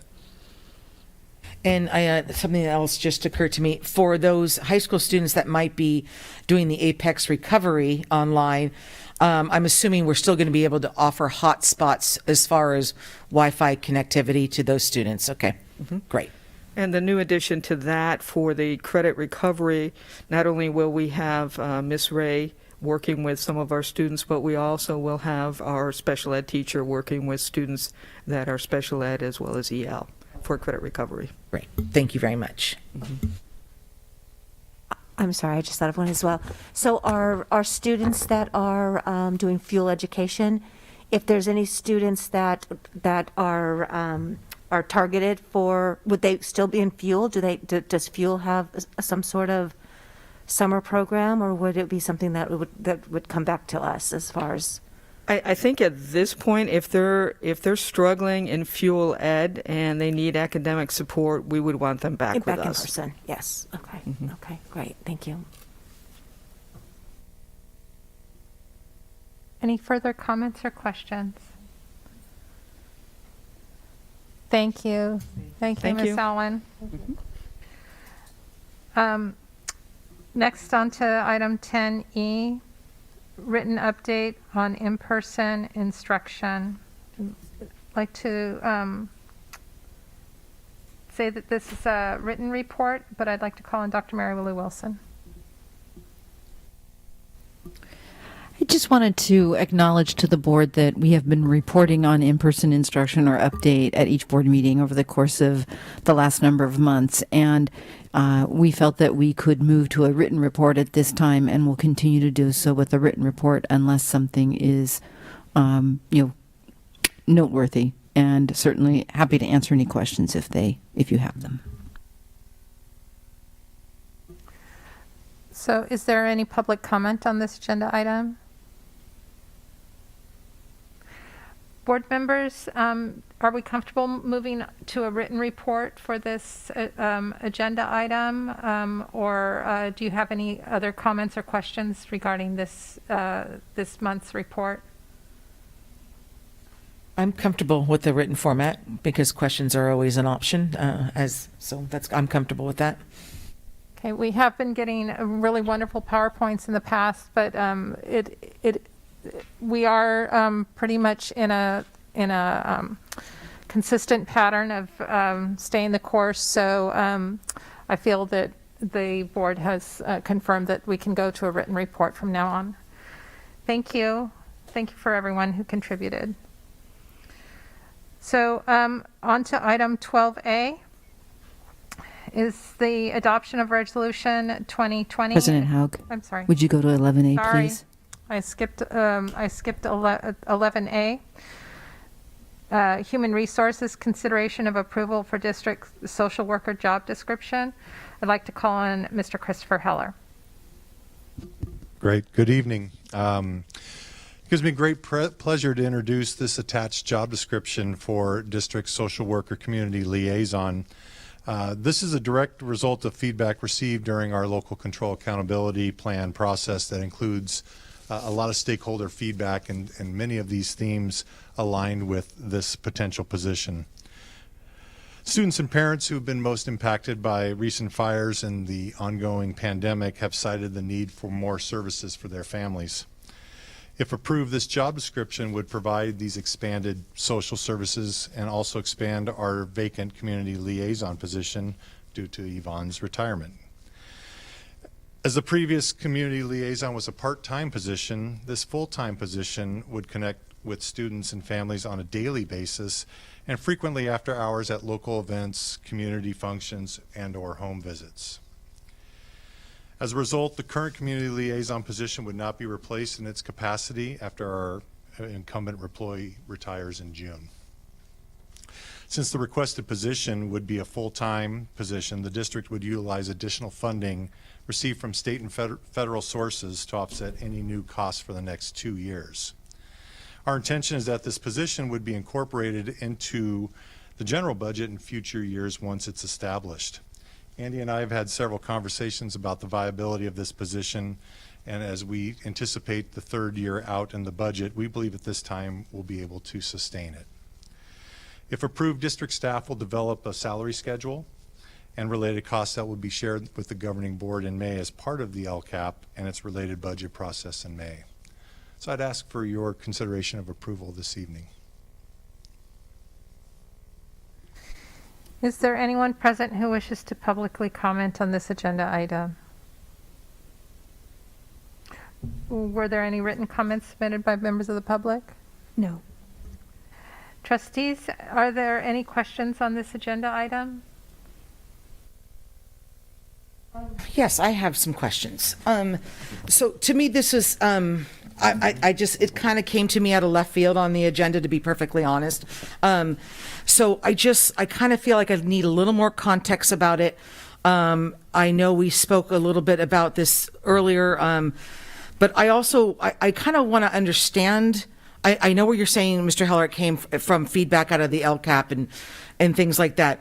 But when I hear like social worker, community liaison, it sounds like it's a government office job combined with somebody who's going to work with our school site parents and whatnot. So I just want to understand the territory and the thinking behind that position. I want to make sure that we are considering what worked with the community liaison current position that's been in place for 5 years, what worked with that position, what didn't work, what can we perhaps take that and make sure it's in this. I think, to me, I just don't feel like I have enough context to make a sound decision. Sure. And the description is, I mean, you've given a job description, and maybe it's just me, I don't know, but I just kind of felt like I really wanted to understand a little bit better how this position is going to better serve our students or in the next year and the years outgoing. So sure. Your question actually kind of framed the answer in that it takes the existing position and the current expectations that Yvonne has been serving with the community and working with primary families and engaging them into the school culture. And expands that with a credentialed person who has a PPS or social work background to connect with families more into their home environment and attach them to community services as needed. We find that many of our families and students are not always equipped or have an understanding of how to access this, and this person would kind of bridge that gap for us. There's also opportunities, especially at the high school level, to connect with families in that manner in terms of not necessarily college and career, but making sure that one of the things that we really find that is we're having a challenge in engaging our Latino families at times. And this person hopefully will be bilingual and go to the home environment, start connecting with the families more to engage them to our school. That's kind of the byproduct of this position, in addition to the description that's listed in front of you. Does that clarify? Yeah, it helps for sure. And I mean, it does say here must be bilingual, so I would say that if it's a strong consideration. I would say it would have to be based on what you just said. If we're working on the engagement and connection. So, and then the other part was you said the salary would be determined after the approval of the job description today. Yes, we'll bring the salary schedule back to you at a subsequent meeting. Okay. And would this position also then interact with like the Up Valley, I can't speak, Up Valley Family Centers? Yes. Okay. Yes. Okay. And a referral, would it be a referral to the social worker community liaison, right? It would be site specific by principal that would say, I need to work with these particular families? Yes. Okay. Yeah. Okay. Thank you. Yeah. Further questions? Yeah, I mean, I kind of was along the same lines of thinking, just, if that's a common blend, I guess, of the two positions, is that something that other districts do, like combining the social worker and community liaison?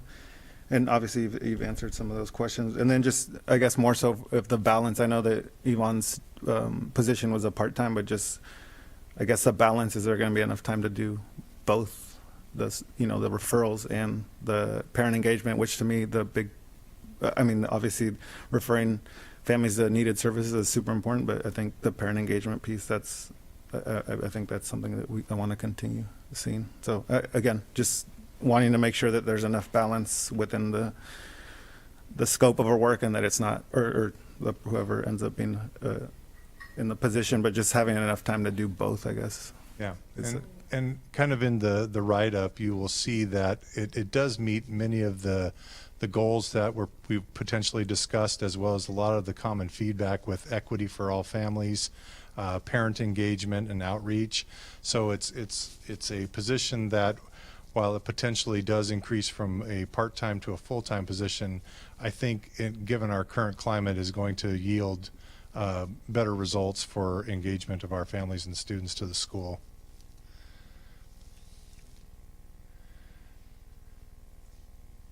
So when I think of a social worker, I guess my question would be, what is social worker, is that the profession, is that the type of person that if there's any type of like family court cases or any type of legal things, is a social worker, is that person part of that process as well? Certainly not on the law side, but yeah, it can be. Okay. Okay. It's a position that, it is fairly broad the way we wrote it, so that it does have a lot of potential requirements of the duties that would be performed. Mm-hmm. So I think that as we start and incorporate, the pieces of the previous position and expand the outreach, like I'm saying, it could include a lot of things that potentially we were even unanticipating. Right.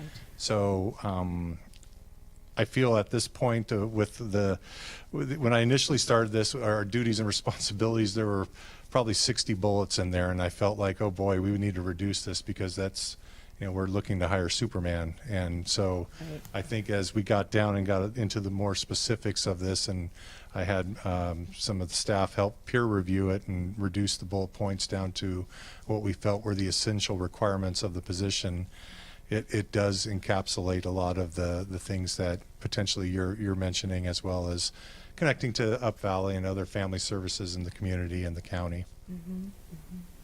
Well, and I know that as a board and as a district, we're always talking about emotional and social needs of our students and our families and things. And to me, it's to have another person involved in that process is certainly not going to be hurt. It certainly is going to be helpful. Having another one, because it's not replacing the elementary school position at the psychologist at the elementary school position. No, this is in addition to. Right. Yes. Okay. Yes. Thank you. I guess what I think for me, I think part of my obstacle is just the word social worker. I think to me, it just has, I don't know, it kind of has a negative sound to it. I know it's not supposed to. The position's supposed to be about honing and nurturing relationships, right? So I guess what I want to just ensure is that this position definitely is about those personal relationships, because somebody has been working on that for 5 years, and we want to make sure that those are going to be maintained and nurtured, and that we're not too and maybe I'm overthinking this, Mr. Heller. I don't know. I just don't want, when I hear social work, I just don't want to be too clinical and lose sight of the community liaison portion that Trustee Olguin was talking about. And maybe it might be helpful if we have the community liaison as the first mention in the job title. I don't know. I mean, sometimes that has weight as to what is the focus. I mean, the community liaison position was originally created with our original LCAP. So, and it is important. I mean, I just think of what that position means when we do have a crisis. I know that the work that Yvonne has done with getting families food during the pandemic, the hotspots, and making sure that all the follow-up she's been doing with all the families, that to me is the community liaison side of the job that we really want to make sure is maintained. And I don't know if that's what I hear from I'm not the rest like, of the board. I want to be clear, I'm not hung up on the semantics of it, that we have to change I just wanted to express my thought process and my concerns with the potential of the position in general. I'm not asking somebody, I'm not that hung up on that title per se. But Ms. Allen, No, I'm laughing because I'm a clinical social worker, so I'm just laughing when you're saying, I don't want it to be a social worker. So it's just laughing. I can honestly say, Chris and I were going through this quite a bit, and when we're talking about social worker, we are talking about building upon what Yvonne does, because Yvonne does a lot of case management, and that's what this social worker will be doing, is a lot of being the connector, the case manager, getting the parents involved, all of those things that we don't have at all sites. Yvonne's spread very thin. At the middle school level, Terry O'Leary is a licensed marriage and family therapist, but she's also a PPS school counselor. Dana Sabin at the lower grades is a clinical social worker like I am, and a PPS, but she's spread thin. At the high school, we don't have that. And when we don't have our Up Valley therapist here, we do need somebody to help us out. And so this person would be doing some case management, and if we have a crisis, would be handling a crisis situation at the high school level. So it's a needed position. I don't see this stopping what Yvonne's doing. It's building upon what Yvonne's doing. Okay. And I do think it is something that's a worthy cause right now, because it is so much social emotional that we're trying to handle. that's great. I appreciate the further explanation. Thank you very much. Welcome. Thank you very much for that. Thank And I'm not scared of you being a social worker, just so you know. Sounds businesslike, I know. I didn't mean to give that, like a bad rap. I'm sorry.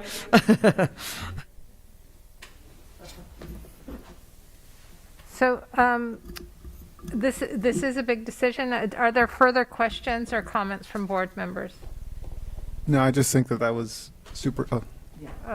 Forrest, please. Oh, just a random thought, but if there is concern about the stigma of the word social worker, it might be helpful to change it to social support or social support officer or something like that, just to remove the stigma of the social worker title. I just wanted to comment that was super helpful. What Mary Ellen said, that Yvonne is already doing some of that, and she's spread thin, so I think that it kind of ties everything. Yeah, of what she's doing. So, thank you. So what we have before us is the social worker job description as presented.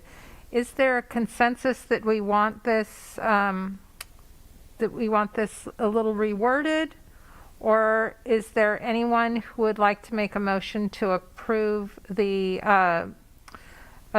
job description as presented tonight? I'm fine with the wording. I just want to be clear. I'm good with it, with the wording. I am as well. I'm good with the wording. Yeah. I just wanted to clarify, I didn't have a problem with the wording. I just wanted to offer that as a possible solution. I appreciate that. Thank you. Thank you, Forrest. I mean, we do want to make sure that we get this right. It is a job that we hope is going to be here for a long time.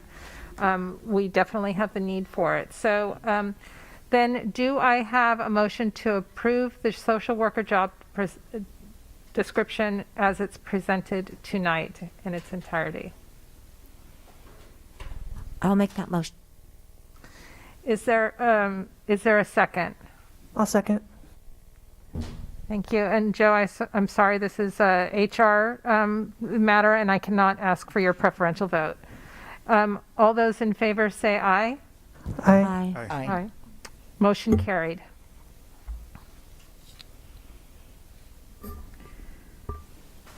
So moving on to item 12A, adoption of resolution 2020, commitment to anti-racism. I'd like to call on Dr. Mary Lou Wilson. Thank you. Our district has a responsibility to equip all students with their civil right of obtaining a free and public education while providing a welcoming, safe, and enriching environment for all students. In addition, it is our responsibility to promote diversity, equity, and inclusion while addressing acts of racism and hate. The proposed resolution affirms the district's collective responsibility across all human differences to create a school community where the oppressed are heard and treated with the same care and respect as those who are not oppressed. The Resolution 2020 that is before you tonight was reviewed and supported by the Equity, Climate, and Culture Committee recently. It is my recommendation that following the reading of Resolution 2020, you approve and move forward with anti-racism and our commitment to anti-racism. At this time, Trustee Olguin, would you like to, and Trustee Mittner, would you like to report out on the Equity, Climate, and Culture subcommittee? And also, Trustee Olguin, you were going to read the resolution. Okay.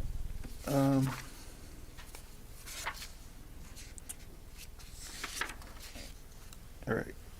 So we met on March 31st, and I think the main points with that one, and I think you already had mentioned about the partnership with City of St. Helena and the social justice update that Principal Cinto gave.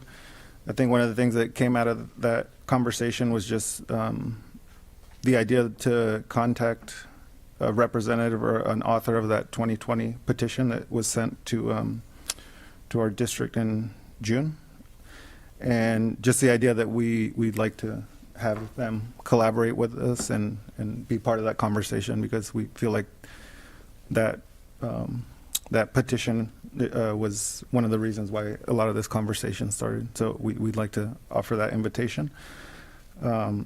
As far as the anti-racism resolution, we were able to preview it and read it, and just I was moved by it. I think it's a powerful statement, and I'm really happy that this has come about, that we're acknowledging this. I know it's challenging to talk about, but I think as a district, a lot of families and parents are looking to us as a direction and looking to stand up for this, and I think it also says a lot to our students that we're committed to this. So I'm really just proud and happy that I'll be able to share this with the community. So I'll go ahead and read that. St. Helena Unified School District Resolution 20-20, Commitment to Anti-Racism. Whereas schools have the responsibility to equip students with their civil right of obtaining a free and appropriate public education, it is a responsibility of each school to ensure we create a welcoming, safe, and educationally enriching community for all students. And whereas it is a responsibility of St. Helena Unified School District to ensure that annually professional development on diversity, equity, and inclusion be provided to all staff and committee members. And whereas we are committed to recruiting and retaining a diverse and culturally responsive workforce, and whereas we will continue to examine our policies for institutional and systemic racialized practices and implement change with sustainable policies that are evidence-based, and whereas we are committed to incorporate into the curriculum the history of racial oppression and the works from other diverse perspectives, and whereas we as school leaders have a moral and institutional responsibility to name and address acts of racism and hate that continue to plague our public and private institutions. Therefore, be it resolved that St. Helena Unified School District will hold ourselves and our community accountable to putting words into action and ensuring that diversity, equity, and inclusion are embedded into our institutions and practiced by and for our students, families, and staff. The resolution affirms the district's collective responsibility across all human differences to create a school community where the oppressed are heard and treated with the same care and respect as those who are not oppressed. Thank you. Do we have any public comment on this agenda item? Board members, comments or questions? So I just, I want to thank the Equity, Climate and Culture Committee for their work. And I'm glad that you're reaching out to the group that sent us the petition. Since that petition, we have had several announcements on our website that have occurred throughout the year as certain incidents have happened in the United States, in our country. And I feel that this resolution encompasses the theme that we have been carrying on throughout this year. It's been a difficult year, and I'm glad to see this resolution. Is there a motion to approve the adoption of Resolution 20-20, Commitment to Anti-Racism, as it is presented? I will proudly make that motion. Joe, would you like to cast a preferential vote? Aye. Is there a second? I will second. All those in favor say aye. Aye. Aye. Motion carried.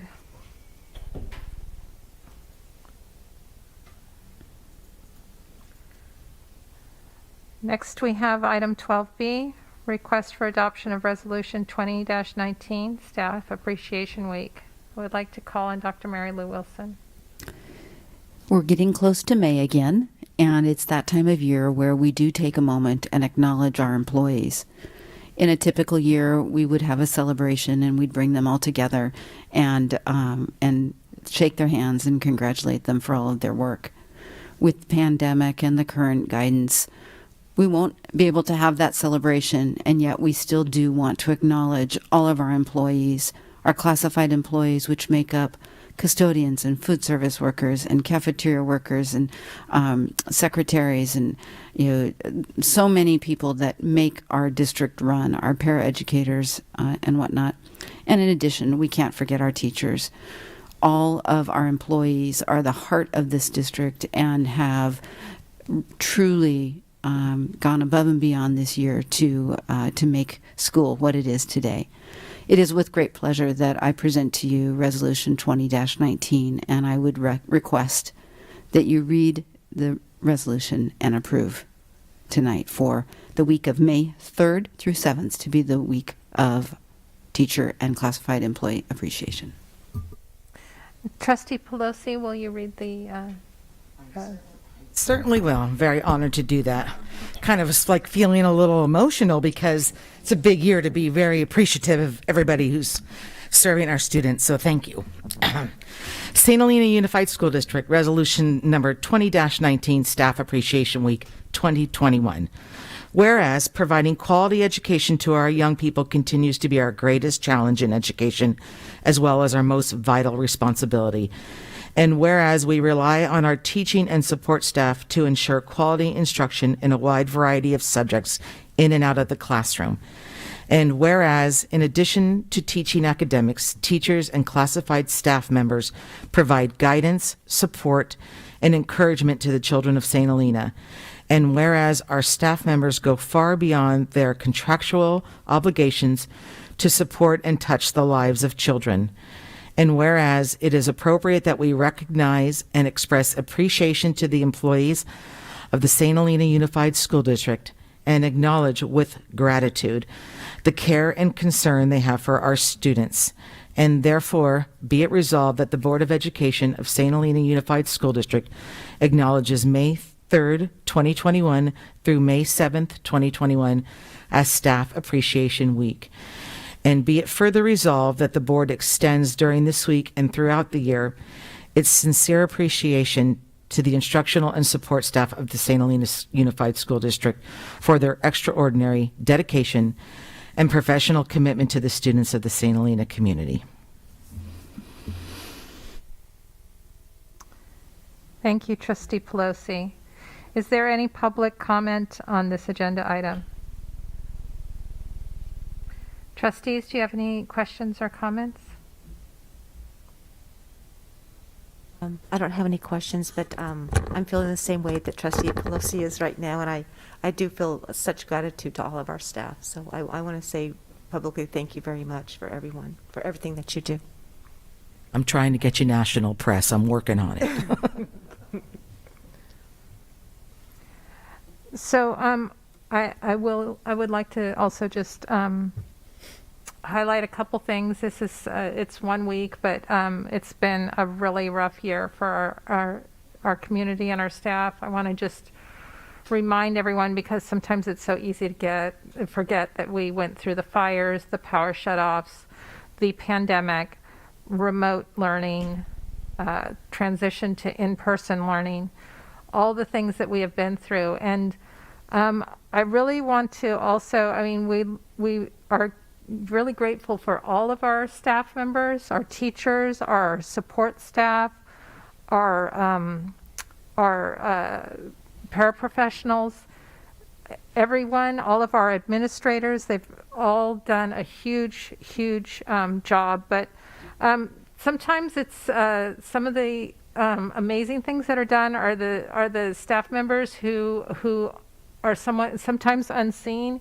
And when we think about what the work that has been done during the pandemic by our grounds and custodial staff members, it's really been huge. I mean, there was a time where we were all on lockdown where they couldn't come in and do their work, and so there was a lot of grounds work to catch up on. It was really hard and really difficult. All the sanitation protocols that have gone into place. And our food service has fed more meals, I'm sure, this past year than ever on record. And they did it throughout the pandemic. And I really want to, I want to highlight every single one, but I really want to highlight our custodial, our grounds, and our food service staff at this time as well. So is there any other comment? Yes. I just wanted to add one more shout out to the IT team as well, because the distance learning and yes, everything that they've okay. done, so I know Derek's back there. I'm glad Thank you. there's 5 of us because yes, our IT team, phenomenal work, and all the staff members who made sure that all the students had hotspots and got hotspots out to them and checked up on families, and all of those teachers and administrative staff that have worked so hard. Thank you. Is there a motion to approve the adoption of Resolution 20-18, Staff Appreciation Week, as presented? I'll make a motion to approve. Sorry. Joe, would you like to cast a preferential vote? Aye. Is there a second? I'll second. All those in favor say aye. Aye. Aye. Motion carried. Next, we have item 12C, request to accept gifts, donations, or earmarked funds. I would like to call on Trustee Kerr to read the list of donations. Thank you very much. I'd be happy to. Bear with me. The St. Helena High School, the board is asked to accept with gratitude the following donations. St. Helena High School has received the following donations totaling $15,977. The donation from the Coursey Family Trust for $1,000. The St. Helena Performing Arts Boosters for $350. And that's for the Saints Got Talent Scholarship. St. Helena Performing Arts Boosters for Carpe Gang Alumni Association for the Carpe Gang Alumni Association Athletic Award. The St. Helena Chamber of Commerce for $2,100. That's for 3 scholarships. First Presbyterian Church for $2,994. It's the V. Young Memorial Scholarship. $1,005 from the First Presbyterian Church for the Peacemaker Scholarship. $1,000 from the Napa Valley Community Foundation. That's for the Class of 1968 Scholarship. $1,278 from the Community Foundation of the Napa Valley. That's for the Kirsten Venge Memorial Scholarship. $5,000 from Madeline Brazil. That is for the Kavanaugh Memorial Scholarship. And $250 from the St. Helena Performing Arts Booster, and that's for the music raffle donation. And very much like our school community, as far as all of our staff and things, it's our community that continues their generosity to help every single one of our students as well. And I'm so appreciative of that. I know our entire board is. Is there any public comment on this agenda item? Trustees, do you have any questions or comments? Is there a motion to approve the list of accepted gifts, donations, or earmarked funds as presented? I'll make a motion to approve. Joe, would you like to cast a preferential vote? Aye. Is there a second? I'll second. All those in favor say aye. Aye. All those opposed? Motion carried. Technology, item 13A. This is a written report on the district distance learning technology survey. I would like to remind the board that this is a written report based on the survey that was conducted a while back by the district. Is there any public comment on this agenda item? Do the trustees have any questions or comments?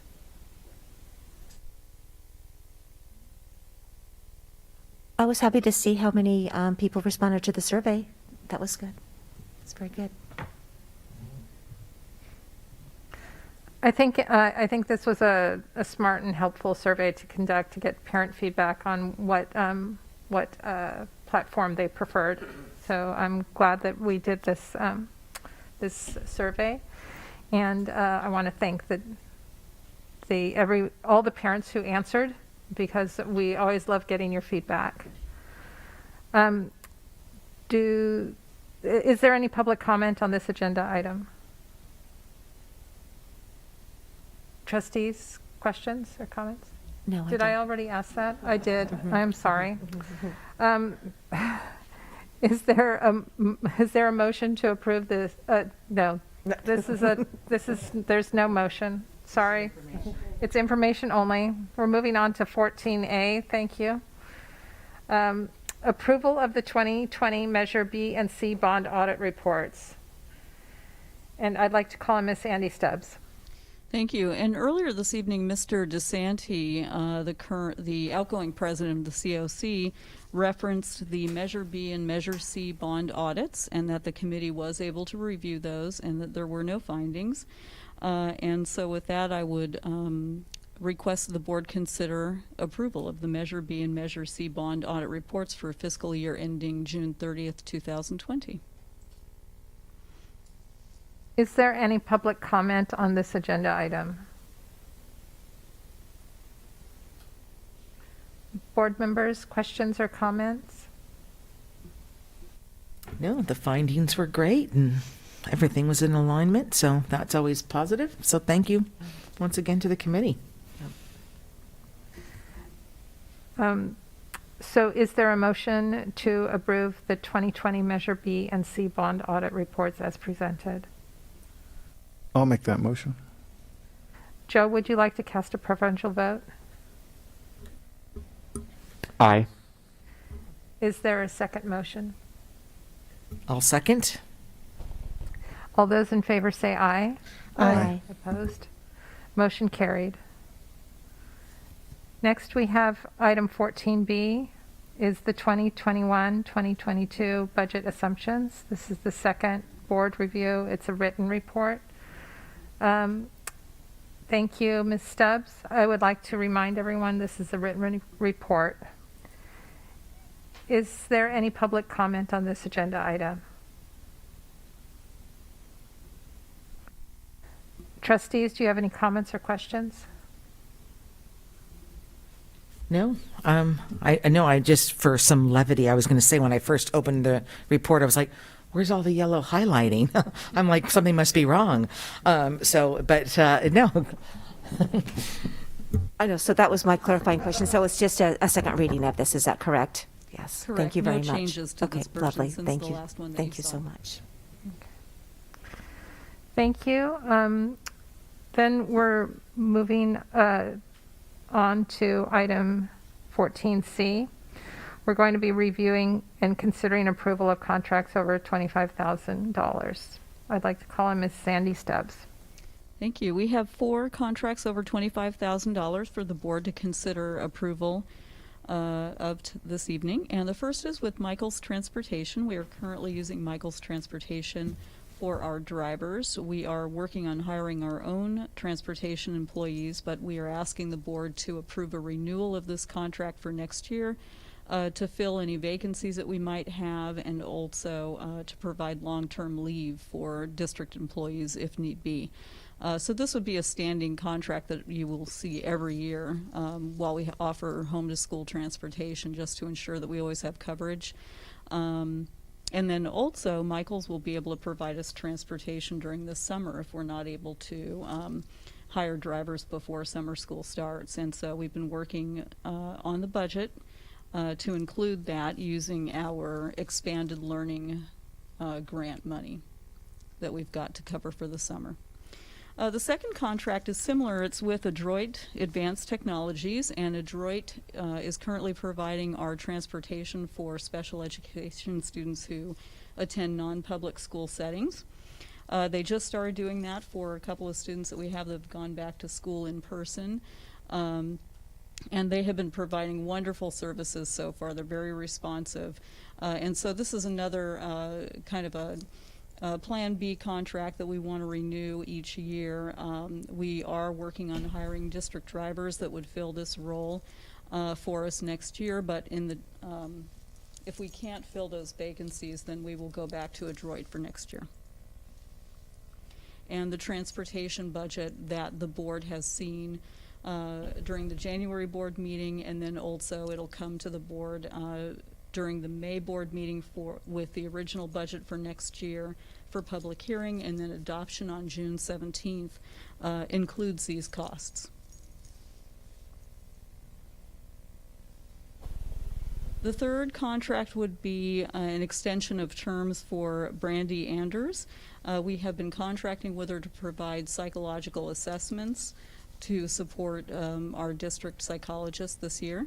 And she still has some assessments that we need to complete this year, so we are asking the board for an increase on that purchase order by $15,000 to cover the remaining work that she has to do, and those would be charged to special education funding.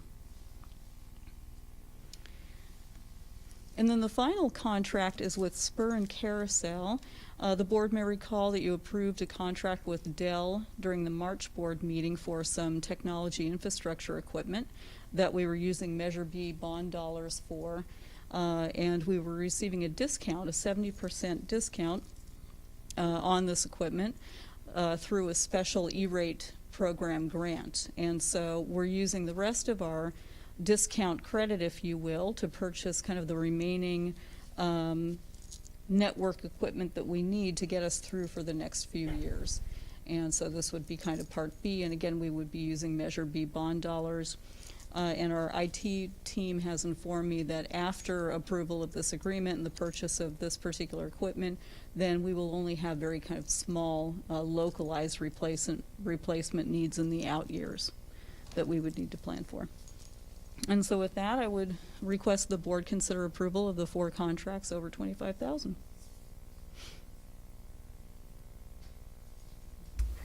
Is there any public comment on this agenda item? Board members, comments and questions? I have a quick question. So you mentioned it, so this would be out of the Measure B bond. Is it specifically the technology endowment that we're using then on this one? Yes. Yes. Okay. In fact, that's the only allocation that we have left in Measure B would just be for technology at this point, unless the board at some point chose to reallocate the balance towards something else. But we're not requesting that at this time. Okay, great. Thank you. And for the Michaels contract, is that just kind of a use as needed, but we're kind of estimating that it will be about 50,000, or could it be lower, or could it be above that? If it is above that, it'll obviously come back to us. But Yes, that's a good question, and we're setting the amount. We're hoping that we will be able to hire our own transportation employees before next year. So then the $50,000 would just be an amount to cover if somebody had to go out on leave or if we had a temporary vacancy. However, if we're not able to fill those vacancies timely, then we would reduce the budget for classified salaries and then ask the board to increase this amount to cover that. So it wouldn't be an overall increase to the transportation budget, just an adjustment of from which category we're spending the funds. thank Is there a motion to approve? Is there any further questions? Is there a motion to approve the contracts over $25,000 as presented? I'll Joe, make that motion. Joe, would you like to cast a preferential vote? Aye. Is there a second? I'll second. All those in favor say aye. Aye. Aye. Motion carried.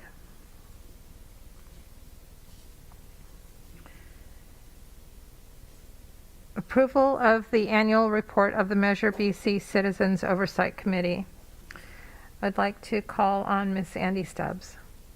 Thank you. And our outgoing member, Mr. DeSanti, gave a great presentation earlier this evening where he provided the annual report. And at this time, the board is asked to consider approval of the annual report of the Measure B and C Citizens Oversight Committee.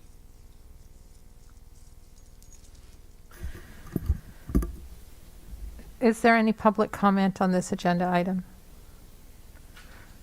Trustees, comments or questions? I've got more kind of a, as far as the vacancies, the 5 vacancies, what happens if we're not able to fill those? I've talked with our auditors extensively about this, and what they have said is that as long as the district is continuing to try and recruit for the positions and for example, posting the vacancies on our website, which we do, and the application and so forth, then we're fine, and they recognize that it's challenging for districts to fill all these vacancies, and especially over the past year with the pandemic and so forth. And so further, we don't have very much left out of the $60 million bond program, and so I anticipate we're going to spend the rest of those dollars next year, and then we would just need a final audit report for next year in 22-23. And so what I suggested to our auditors is we could involve our Business Operations Committee, not in an official capacity, of course, if we don't have the adequate membership, but just to provide some public oversight over the dollars. And she was fine with that idea and felt that that was a good plan given the circumstances. Right, thank you. Thank you. So are there any other comments or questions? No. And I'd like to thank the staff that I was aware of the solution that they had found in using the subcommittee to provide the oversight that over the next year for that remaining bond dollars. And I think it is a good solution. Yeah, Does me everyone too. agree? I see nods from the rest of the Because trustees. we're almost finished. yeah. Thank you. Is there a motion to approve the annual report of the Measure BC Citizens Oversight Committee as presented? I'll make a motion to approve. Joe, would you like to cast a preferential vote? Aye. Is there a second? I'll second. All those in favor say aye. Aye. Motion carried. So in connection with the Measure BC Bond Program Citizen Oversight Committee, we are asked to accept the resignation of Jillian Casey from the Measure BC Bond Program Citizens Oversight Committee. I'd like to call on Miss Andy Stubbs. Yes, and I'd like to thank Ms. Casey. She's done a great job on our committee. over the past couple of terms and been very involved and an active participant. And so with her resignation, however, we do have 7 vacancies, so we don't have any active members. And we will continue to try and recruit for our last meeting or two because we're only required to have 1 meeting a year at this point. And so we will continue to try and recruit to have some official membership for that. And then if we're not able to, our auditors will be fine with just having the oversight during the Business Operations Committee meeting next year. And Andy, for the general public, could you give us a ballpark figure of how much of the Measure BC bond funds are left, in dollar amount, how much we're talking really? Approximately $300,000, and we have a couple of projects in queue that we're planning to bring to the board for consideration of approval that likely would use up the remaining bond dollars next year. Thank you. So is there a motion to approve is there a motion to accept the resignation of Ms. Jillian Casey from the Measure BC Bond Program Citizen Oversight Committee as presented? I'm sorry, I didn't ask for public comment. I asked for public comment first. Trustees, comments or questions? No. Just to thank Miss Casey for her Thank you, time. Ms. Casey. As Ms. Stepp said, and we all thank you for your time. Is there a motion to accept the resignation of Jillian Casey from the Measure BC Bond Program Citizen Oversight Committee as presented? I'll make that motion. Joe, would you like to cast a preferential vote? Aye. Is there a second? I'll second. All those in favor say aye. Aye. Aye. Opposed? Motion carried. Future agenda items. On to item 15A. So the upcoming board meeting is on May 20th. It's a regular board meeting. We can see the items that will be addressed. Is there any comments or questions from the board?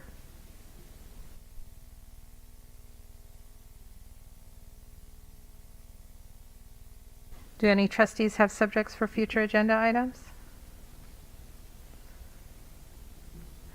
I don't, no. Not right now, Okay. yep. Thank you. Okay, thank you. Do I have a motion to adjourn tonight's meeting? I'll make a motion to adjourn. I'll Is there a second? I'll second.